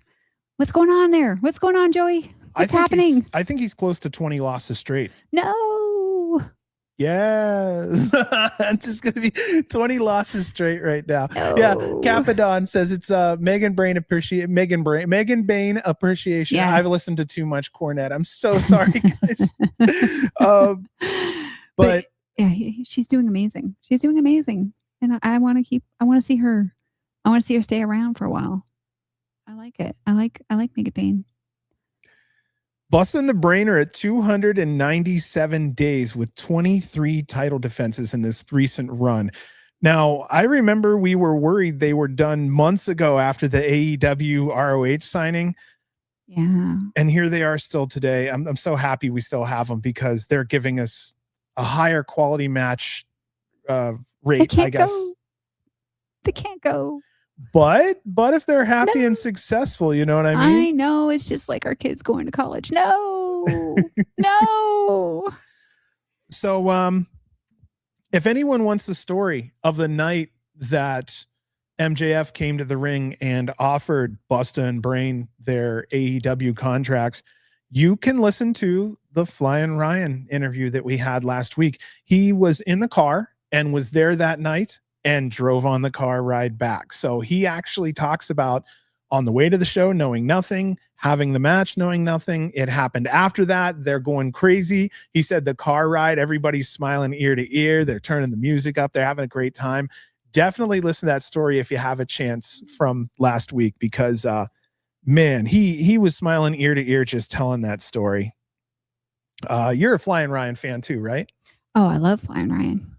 He's doing amazing. Yeah, there you go. He's doing amazing. I can't wait to see what he can do, like, as he grows.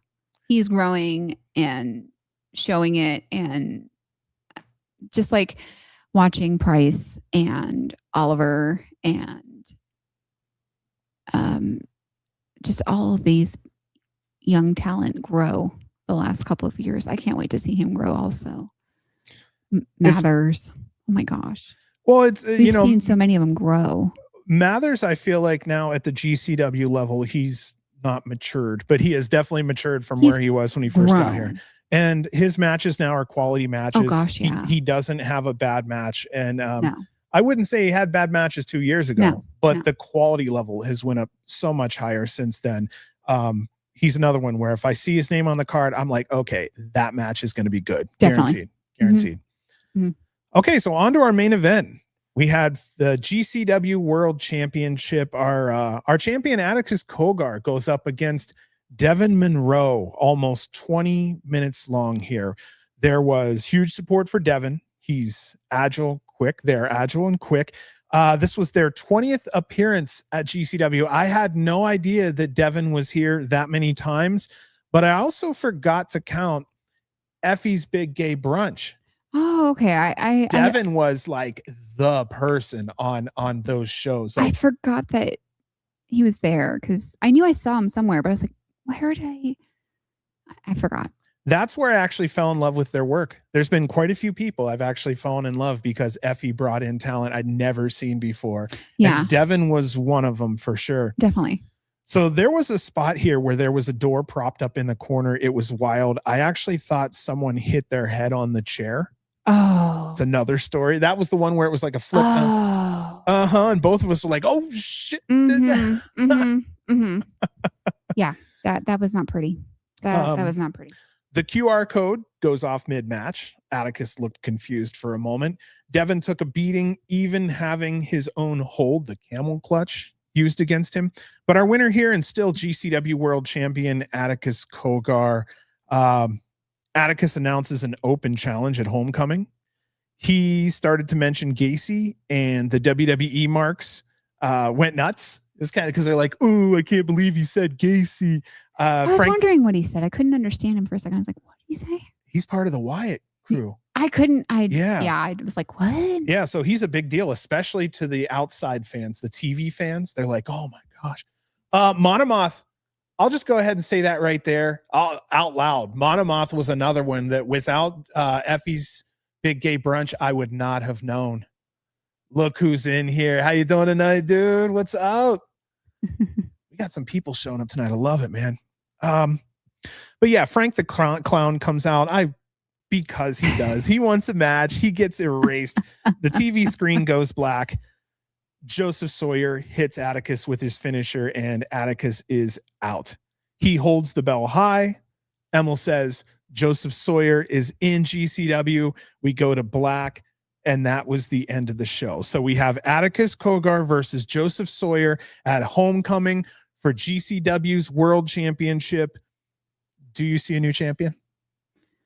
I don't know. Do you want a new champion? Do we see a match without an interruption?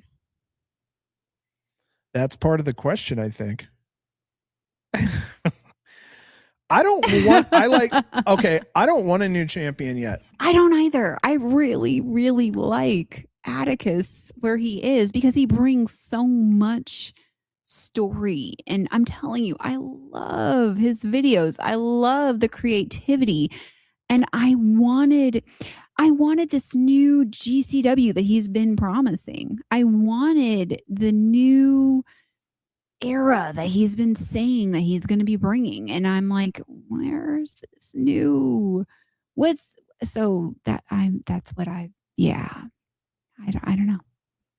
don't know. Got a lot of opinions coming in on this one. I'm seeing this. I love it. Oh, champion. Says he's not going to be the Crow said he's not going to be the new champion. Nope. So I'm just saying what my fear is that Atticus loses the championship and he kind of loses some of his status. And I don't want that because I feel that Vandal 48 as a group and also individually have been exactly what GCW needed, because at one point GCW was just like, everybody's happy. Everything is great. We're all friends. But honestly, we need somebody like them to come in and give us the anti. Well, we need somebody to push against the happy, fun times.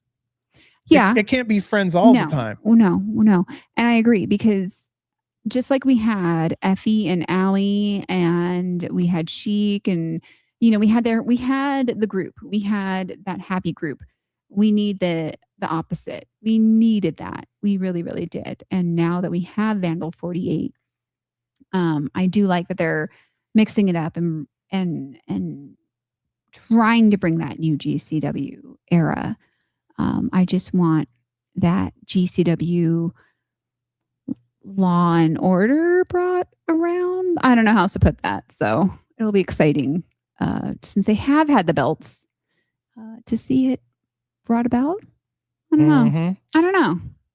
So. Well, Reed was talking about the fact that he thinks a family gang needs to fight a family gang. So maybe the Wyatt Sick find themselves in this situation. That would be cool. And I think there's enough to pull that on the indies. I agree. That would be really cool. Okay. Anything else about this second show, The Rude Awakening from Minneapolis? I have to say that the final match was really, really good. There wasn't anything there in that final match that I didn't feel was disappointing. There were a few spots where it's like, oh, ouch. And the whole thing, how it ended, the blackout, just everything. It was very exciting. It left me on my seat, like, oh my gosh, what's going to happen now? What's happening? What's going on? So I'm very excited to see what's going to happen next. So, okay, so I'm happy. Should we just go ahead and say that that's the end of the review on show 2? I believe so. Okay, so if that's the end of the review on show number 2, if it's okay, everybody, we're an hour and 45 in. We're just going to do a quick 3-minute break, and then we're going to come back, do the third show, and we'll get the hell out of here, and we'll have to release everybody from the Wolf's Den. So we're going to see you back here in 3 minutes, guys. Cookie time.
Welcome back. Hello. We're still here.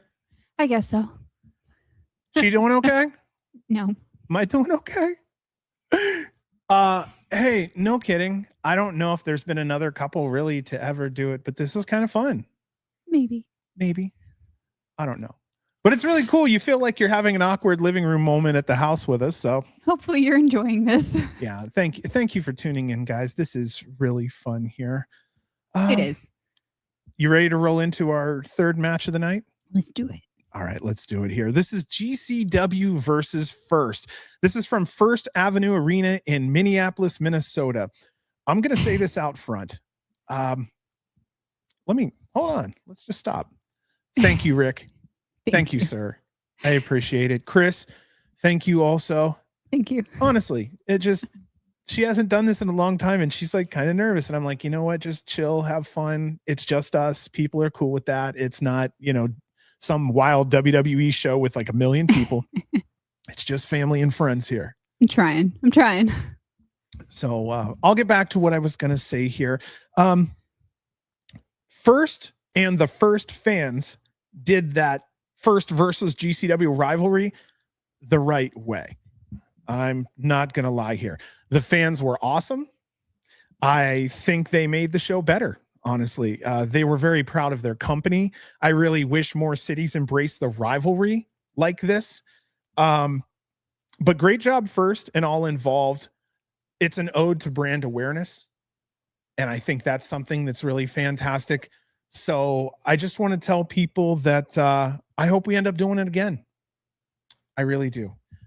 First did it right. And their fans, like LA, their fans made the show. It just so happened the wrestling on there was awesome too. Great job overall by everyone. The GCW versus First show opens, and there's a cameraman on the stage standing there.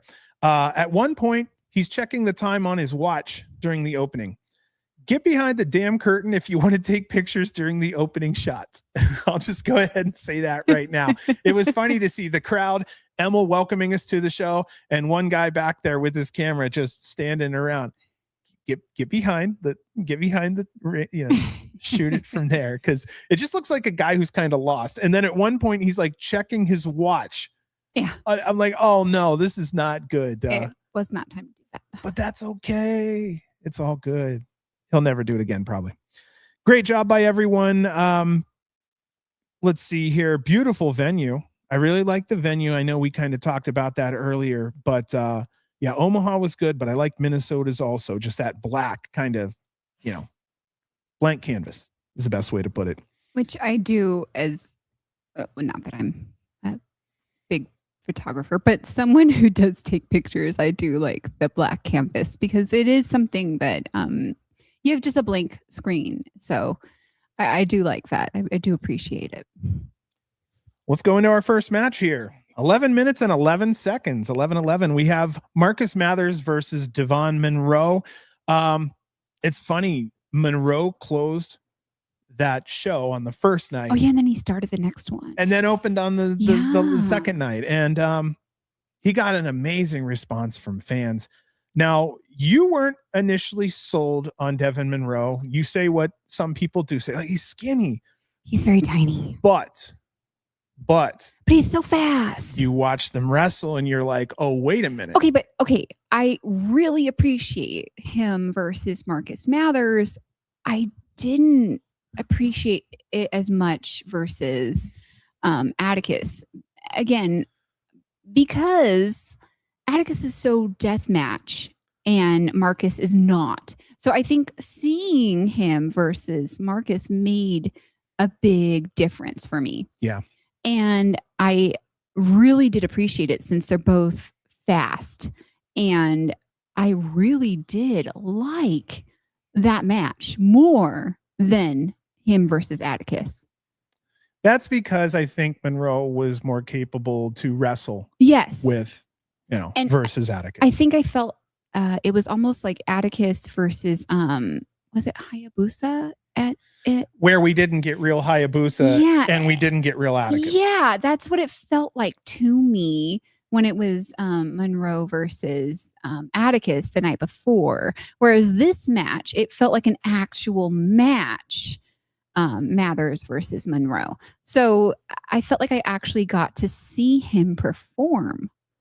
I don't know. That's just my opinion. You got to see real him. Yes. So. I think that's fair. I was laughing at Marcus because as the match was going along, he was collecting GCW merch from the fans. Like he found the shirt, got the shirt on, then he put the hat on. He's like whooping Monroe's ass with the gear on, and that was just getting heat. I loved it.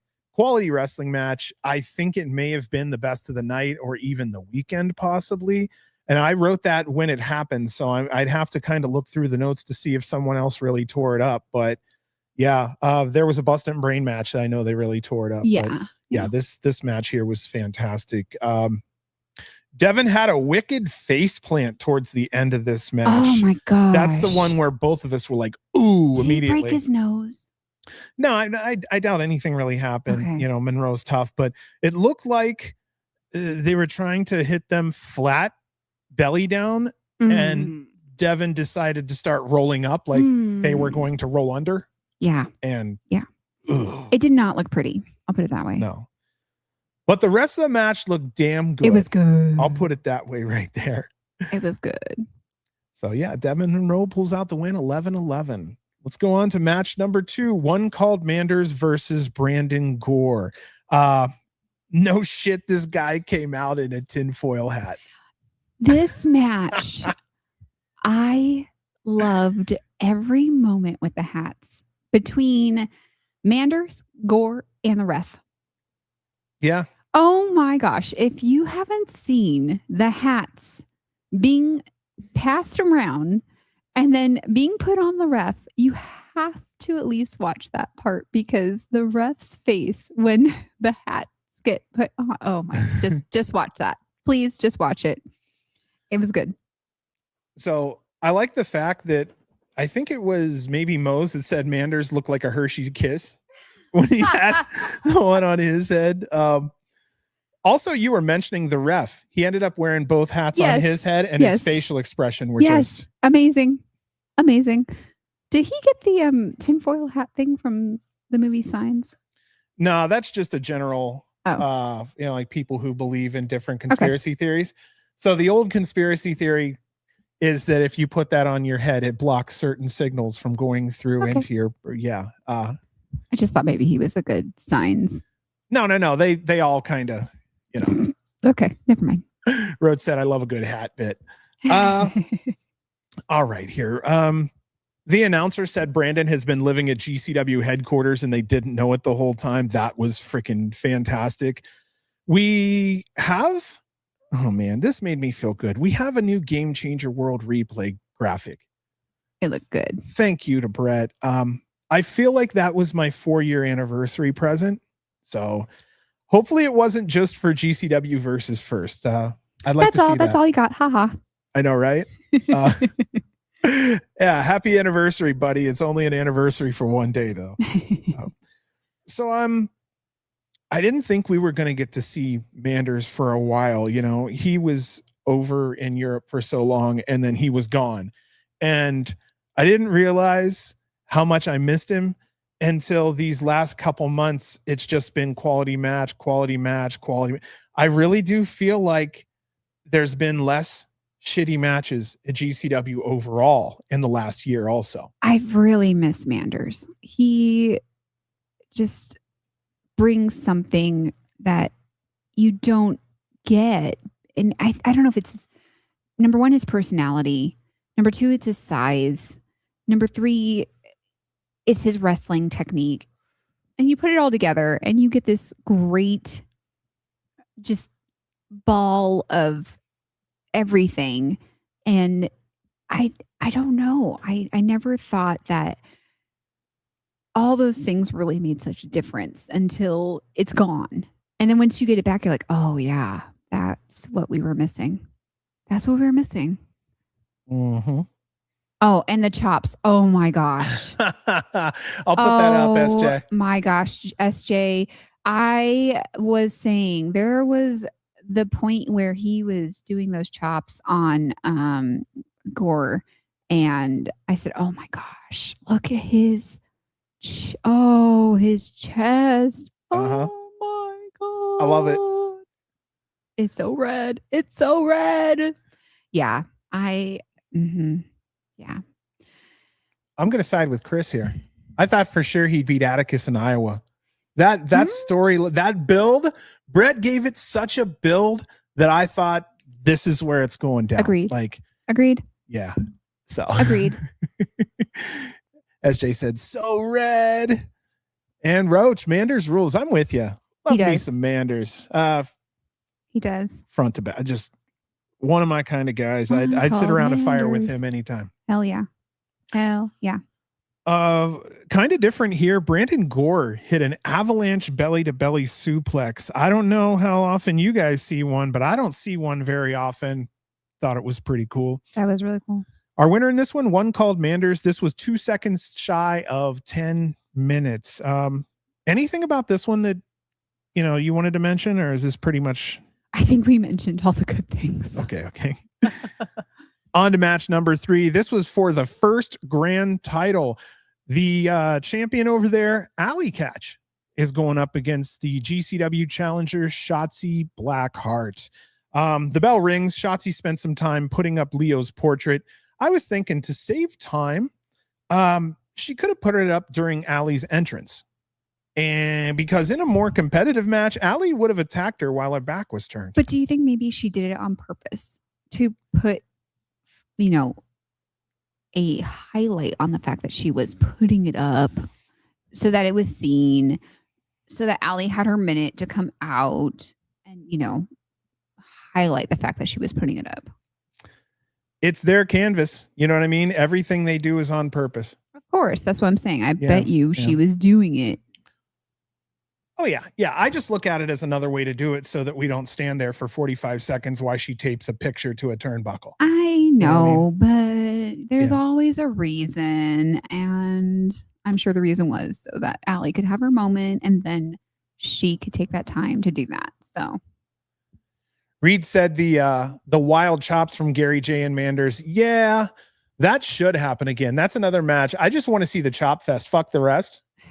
I just want to see who gets the redder chest when it's all said and done. Oh my God. Who brings blood first? Oh.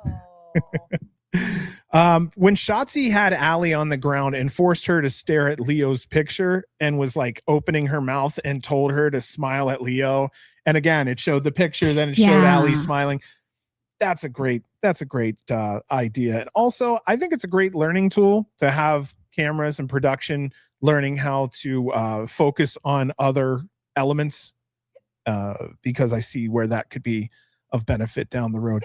Allie ripped the picture. Shotzi goes nuts. Leo shows up. Holy shit chants from the crowd. Allie said, whoa, what the fuck is going on? And everybody started laughing. You see the Blackhearts hug each other. They make a heart, and Allie breaks it up. The fans booed. Allie has Leo's belts, throws it out of the ring. He chases after it. Moments later, Allie gets that pin. So Allie retains her title. She's still the first grand title champion. I wasn't sold on the Shotzi story. We talked about this. I wasn't sold on it initially. I felt like I needed more of a run up into what's going on. You were saying you wanted a video or something, but that was like also night one of the 3. Yeah. So this is where I have to say the creativity was hard to ignore. I'm invested. I enjoy the descent that happens in each match. And I also enjoy the peak in each match. And I'm kind of curious where it all goes, but we talked about it. Maybe a match at Homecoming, something like that. Maybe. Agreed. But yeah, the creativity's there. And now, maybe if just like how Atticus has all these wonderful creative videos that he puts out before the matches, maybe we get like a creative video from Shotzi before the next big match. That's why I was saying it's her forte. I really was hoping that that's what we'd get just because that's her thing. You never know, though. And before we go too much farther, I want to say hi. Thank you, Perch. It's been a minute. It was good to see you. Yep. I'm glad you came back. It's good to see you. Chris said Allie's been collecting a lot of belts. Oh, yeah. Oh, we got lots of love. Lots of love to all you out there, guys.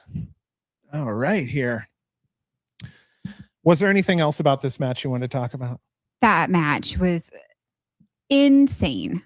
First of all, Shotzi coming out, the whole picture, everything. And then to see both Blackhearts out there. And I'm sorry, I didn't understand the whole hat thing. You had to explain that to me because when Leo came out with the rainbow the umbrella hat thing, I was like, what is going on? Why is he wearing that? Yeah, so I didn't understand that. And then you had to explain it to me. So Thank you. But yeah, uh, there is only one room. There's room for only ones. And I did think it was cool that he showed up. And I did think it was cool that he carried her out. So maybe there is something going to happen. I don't know. We're going to have to wait and find out.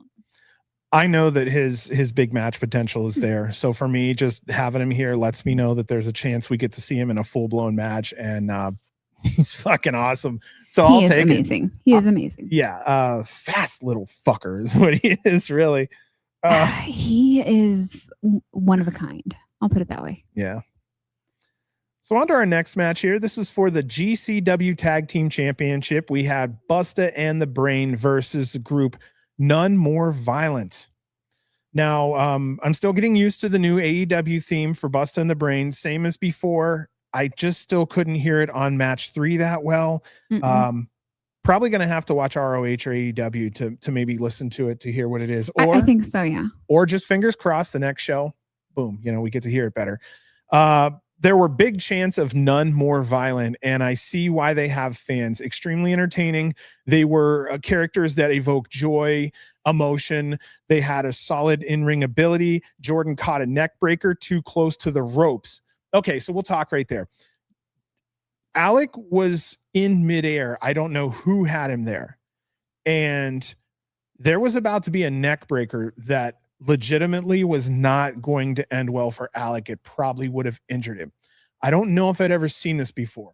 Jordan Oliver legit grabbed Alec while he's on top of the other wrestler and literally 90-degree turned him so that when the move was fully executed, he fucking hit the ground cleanly. Never seen shit like that in my life. That was possibly a ring awareness issue. I don't know, but good eye on Jordan for saving something that could have really went bad for his partner or maybe even for the gentleman who was going to execute that move. You saw it when it happened. Yes, I did. And it was crazy. I didn't expect that. And when you had even pointed it out, I was like, whoa, yeah, good for you. Good for you for catching it. Cause I don't, wow. Good for you. He literally stood there and went whoop and turned him. Yeah. Man. Alec gets awesome height on his frog splash. I love his frog splash. And also it was fun listening to Bustah and Brain getting booed. It never happens. And both of them were initially bad guys. So it's nice to see them kind of work into that part. It's also fun to see how much they've grown. They're both really good at getting on people's nerves.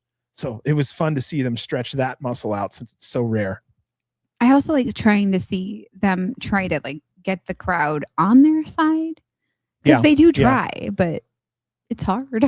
I'm sure it's hard. Tough crowd, man. Oh my gosh. One of the best crowds though. It was good. So on to our next match, Joey Janela versus Ryan Cruz. There was a sing-along with the song Take Me Higher from Creed. I'm a huge fan of sing-alongs. I don't care if the crowd is dead or if they're alive. You can do a lot with a crowd and a sing-along. Everyone got involved. Even the people in the drink line were singing. I want to give Joey credit for the Rude Awakening. He literally hit an old Rick Rude move. The old man in me really appreciated it. Keeping it short. Excellent match. Wrestling fans especially would really love this one. At 17 minutes and 42 seconds, our winner in this one was Ryan Cruz. I think that's match 17, 18, 19, or 20 for of a loss for Joey Janela. So yeah, okay. So any thoughts on this match between Janela and Cruz? I really felt that it went a really good amount of time. And I felt like it could have, if it went any longer, I would have been like, okay. But no, I just felt like it had a good amount of time. And they both did a really good job. I don't think that they weren't equal. I liked it a lot actually. So, but yeah, no, I think that was good. Sorry, I'm petting Luna so she doesn't get over here and mess up the cords. One of our golden retrievers is over here on the side, and it's the one that loves Steph more than me. So Sorry. No, my dog is my dog's chilling for right now. She's gotten used to the recordings, I think. All right, let's move on to match 6 then. I think we're doing really good here. Match 6 is an 8-man tag team. We have Team GCW, that's Anakin Murphy, CPA, Jimmy Lloyd, and Teriyaki, going against Team First, Badger Briggs, Jordan, Mr. Williams, and Shane Black. Now, this was 19 and a half minutes long, and it was a whirlwind, but it's worth the watch. I expected fun, fast pace, no rules, 10-minute match. We got fun, fast pace, with tag rules, almost 20-minute match. Dang, I didn't realize it was that long. And that's the thing, so, because when tag rules are followed, you can have a fantastic story bending those rules within the match. I'll just put this up right here. We got a lot of love coming in. Love the Badger. We got Shane Black. Both teams did awesome. Oh yeah, that was a great lineup for Team GCW. You know what? Yeah. I'm going to be honest with you guys. I really hope First sees this review, because I really hope they get to see how much we are really thankful that they showed up. They were a great crowd. Agreed. So watching CPA and Mr. Williams was fun. That's the teacher gimmick with the CPA. I loved them. I was really hoping that both men had the same amount of shirts on and ties. Yeah. But of course not. That was amazing. I loved their gimmicks. They were both very entertaining. And I was kind of hoping that they were going to come out to CPA's music, but it's okay. Well, Team GCW pulled this off. And with this win, both companies were tied 3-3. The first team got extra love from the fans after the match. And I normally wouldn't mention something like that, but this was a really feel-good show. And it was really cool, I think, for the wrestlers to see that their fans were really behind them this whole time. So so I was hoping that he was a teacher, by the way. I kind of like went and just looked at him and went, that's like a 70s, 80s male teacher. That's looks like a history teacher, like a history or a math teacher or something. Yeah. But yeah, there were some matchups here. I think it was Anakin Murphy and Shane Black. It was like a little twink off between him and that's the one that had the buoy guy? And yeah. And I think Jimmy Lloyd faced off against, I think it was Badger Briggs. And that was like the two tough ones. Yes. Kind of thing. Yes. That was a really good matchup. I liked that one. And let's see what we have here. Chris said, I guess it was a state trader for the weekend because I told the First fans that even he's a Minnesotan. I'm Team GCW all the way. Yeah, you're pretty much a turncoat. That's okay though. I've went to the Vegas show at FSW versus GCW, had the GCW shirt, and just cheered for GCW the whole time. To a point to where in the main event, the what's his name? It was Hammerstone. Yeah, Hammer. He's getting ready to get wrapped up for the finish, and he fucking comes over and flips me off. Our group literally threw off the booking for the night with the GCW because like not a lot of people were just going for FSW. It was funny. SJ said that it was almost Bear versus Badger, and oh my goodness, would that be a fun one? I'd also like to see Badger versus Gabby. I think would be another one that just two powerhouse women going at it would be fantastic. That would have been good.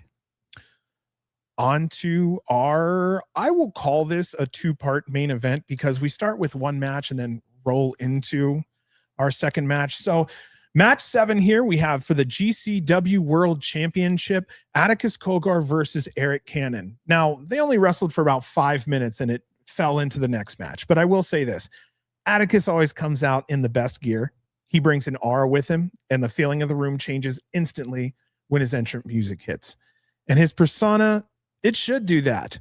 256 days with the GCW World Championship and 25 title defenses up to this point. Arik was announced to the First fans, and you can actually see his eyes welling up. A beautiful moment. That's the kind of stuff I love to see. The fight started. They had a good couple minutes in, and then here comes Otis for interference. That's that Vandal 48 love. Vandal. But this one was for a good reason. This went to a no contest.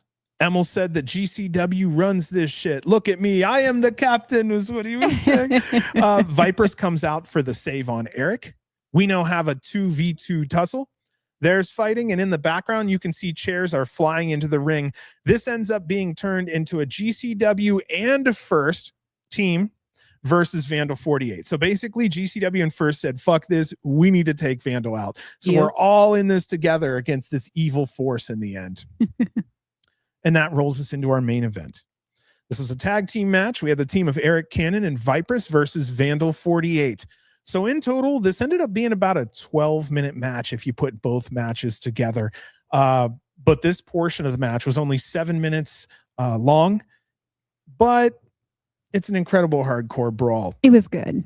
And again, given the fact that there was 5 and some change in the beginning, this was one whole match with a huge story in between, which is GCW style right now, and I love it. What about you? Do you like what I mean is, do you like how a match will kind of end and then all of a sudden there's a little scuffle in between and it runs right into the next match? I have a love-hate relationship with it, to be honest, because I like one match to finish and not mesh together, I guess is the best way to put it. But I did like the way that this one went together because it just went together well. And the teams went together well. So, and the fact that the way that it went together well, and I liked the winners. So, the match was, it went really nice. There was a part where, I can't remember what weapons were used. I think there were doors and, definitely chairs. There were, but was this also one of the ones where Vipress got on the chairs, or Arik did? No, so there was a match earlier in the weekend where I don't know who it was, but I think it was Vipress and Gary J. Oh yeah, that was the one. And she set up the chairs. Yeah, no, but this one did have some. It was just a good match, all in all. I do remember that. I like no commentary, said Guy. I felt like this match is worth watching once because it delivers the type of match that fans love from GCW. The live fans were primed to see weapons, and I felt like that's what they gave us here. Otis took a nasty chair shot to the head towards the end of the match that bent the back of the chair. Yes. That was nasty. After that chair bent over Otis's head, Atticus gets skewered. Vipress hits a frog splash and she pinned the UV championship for the win. Now again, non-title, but it says something that Vipress pinned Otis for the champion, the champion. Yes. But yeah, our winner here, Arik Cannon and Vipress. Thoughts on this match? Again, it was just a really good tag team match, even though it was Vipress and Arik versus Vandal 48. It wasn't like an all GCW match. It's still a very good match. So because we talk about Vandal so much and them getting in between, on matches, jumping in, Vandal's record right now sits at 9-14 at GCW. So I know they're a threat, but they're a threat in the right places. I do want to see him pick up more wins, I think, as a single. Well, no. Overall, just for the health and the strength of the group, I'd like to see them either as a group or individually pick up some more wins. I agree. You can't pick up more than what Otis has or what Atticus has, though, because they have the championships and they're defending them. So really it's into, Napier picking up his end and then, Vandal just standing strong. But again, I want them to do it individually. Right. Yeah. Because there's two ways there. So you're saying you want them to stick with the Vandal way, but individually you want winners. Yes. Gotcha. Because again, I think that they can. I think they're strong enough. I don't think there's a need to have interference. I think that they can prove that they are as tough as they are on their own. And they need to show it on their own. Yeah, Kite said, let the match speak for itself. Crow said, I don't like how it's been a frequent thing that they're always interfering. That's been a sticking point for us for about 3-4 weeks on the show, and it became something for the fans. I'm kind of happy they backed off this weekend a little. I do too. And I do remember that there have been a couple matches that they have been on their own. But then there was a match or two where, oh, here comes so-and-so. And, you know, so they do show that they can do it on their own. And just like at spring break, they had the cage match and Otis was fighting Tremont and he was in a cage and he had to do it on his own. And so and so, you know, so again, they can fight on their own. I just want to see it. They're being bad guys, you know. I know. Be bad. Okay. That was the end of the third show. You've survived. Pretty good. I survived. Is there anything else you wanted to mention on this show before we closed that out? I loved everything. I think everybody did a really great job. I actually appreciated GCW working with first. There wasn't anyone there that I don't feel that didn't do a good job. I really would like to see more, you know, of the, if we go back, or they go back, because we went, when they go back to wrestle again, with most of these, or if not all of them, so that way we can see it again, like, you know, like a rematch kind of thing, because I think it would actually get us to get to know these wrestlers more, especially if it is next year or in 6 months or whatever, so we can see their growth, because it really does, especially for someone like me, get to know the wrestlers better.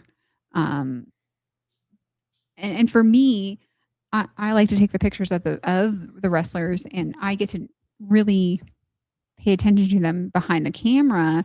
But as I watch them on a show, I get to learn about them on the show only one at a time. Whereas when we go to these shows and I get to take so many pictures of them, I get to see them frame by frame by frame. So I really do appreciate all the hard work they put into it. So I'd like to see them one more time, at least, hopefully before the end of the year. If not, then next year, whenever they go back. I think that's well said. We'll stop right there. That was GCW versus First. Again, I'll just say the crowd made it special. It was amazing. And again, that's an ode to First having fantastic brand awareness. Yeah. Okay, then.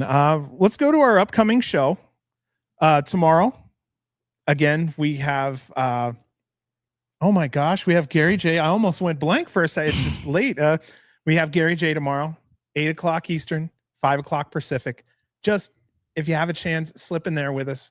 You can join live chat. We're going to have questions. If you want to bring any questions to chat, please do that.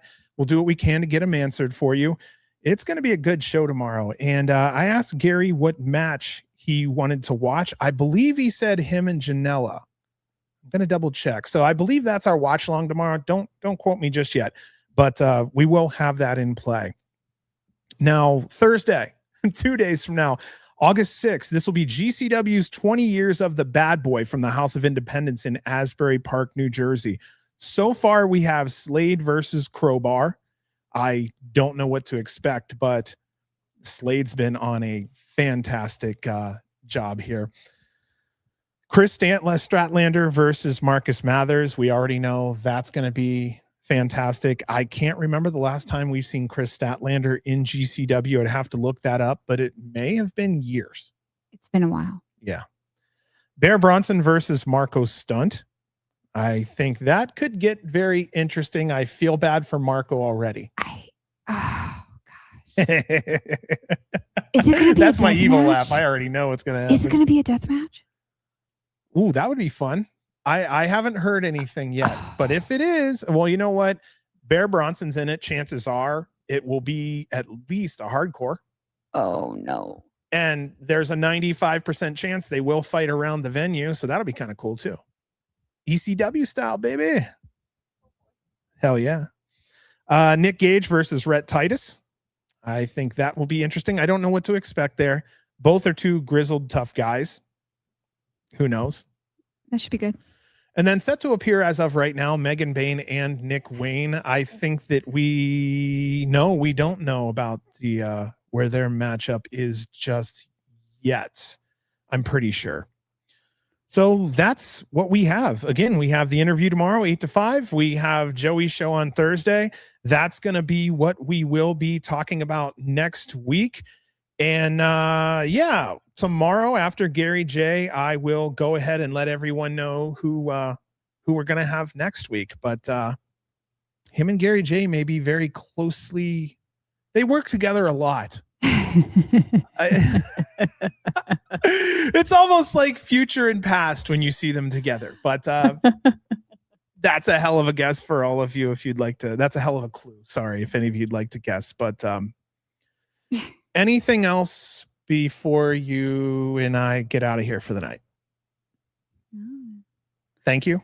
Thank you. I hope you liked everything tonight. I hope it was cool that everybody got to hear from a fresh voice. We haven't had her on in about 1.5 years. It's been a minute. You're with the family. So yeah, we'll actually see what happens. We'll see who shows up next week. I wonder who. No clue, but if you get a chance, no clue. Definitely want to check out what's going on. Don't know. And we'll go from there. Find out tomorrow. Must tune in.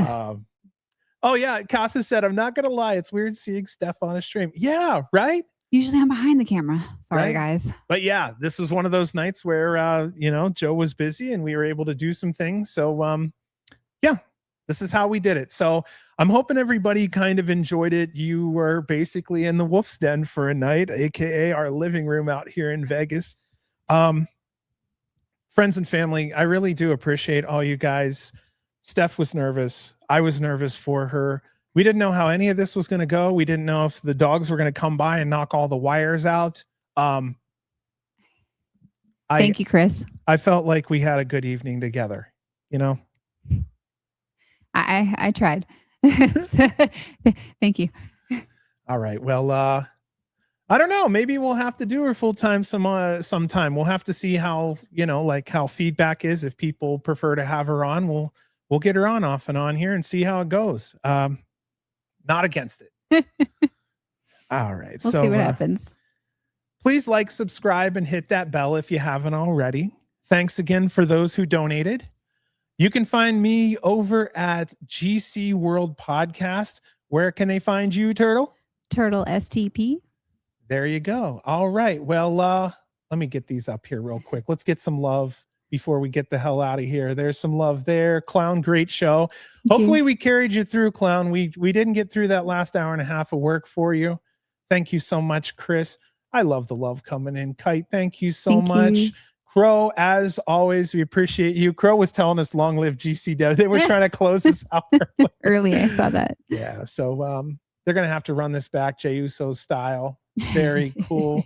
You did great. Thank you. 3-person show is definitely an idea too. Nothing is out of the work here. Basically, this is a team effort. When one goes down, another steps in, man. And we pulled the wife tonight here. So, that's how it goes. Oh, you don't want to know. I got and I like Toss's idea. We could just at least have you on to review the ones you attend, like LA, whatnot. Yes, please, guys, if you can, try to comment and just say something nice. That's one of the metrics that judges if we're effective and we're doing good. Thank you, SJ. So yes, thank you, everyone. Here we go, Rick. Oh, thank you so much. All right, then. Thank you for choosing to spend your nights with us, everyone. We will be seeing you next week. Actually, we'll be seeing you tomorrow. And then we'll be seeing you next week for Joey Janela's 20th anniversary show. All righty, Steph. You've done this once before. It's been a minute. All right, guys, let's do it together, chat. We love you. Long. Live. G. G C C W. W. Thank you guys so much, and we hope you have a fantastic night. Good night, all. Night from the Wolf's Den.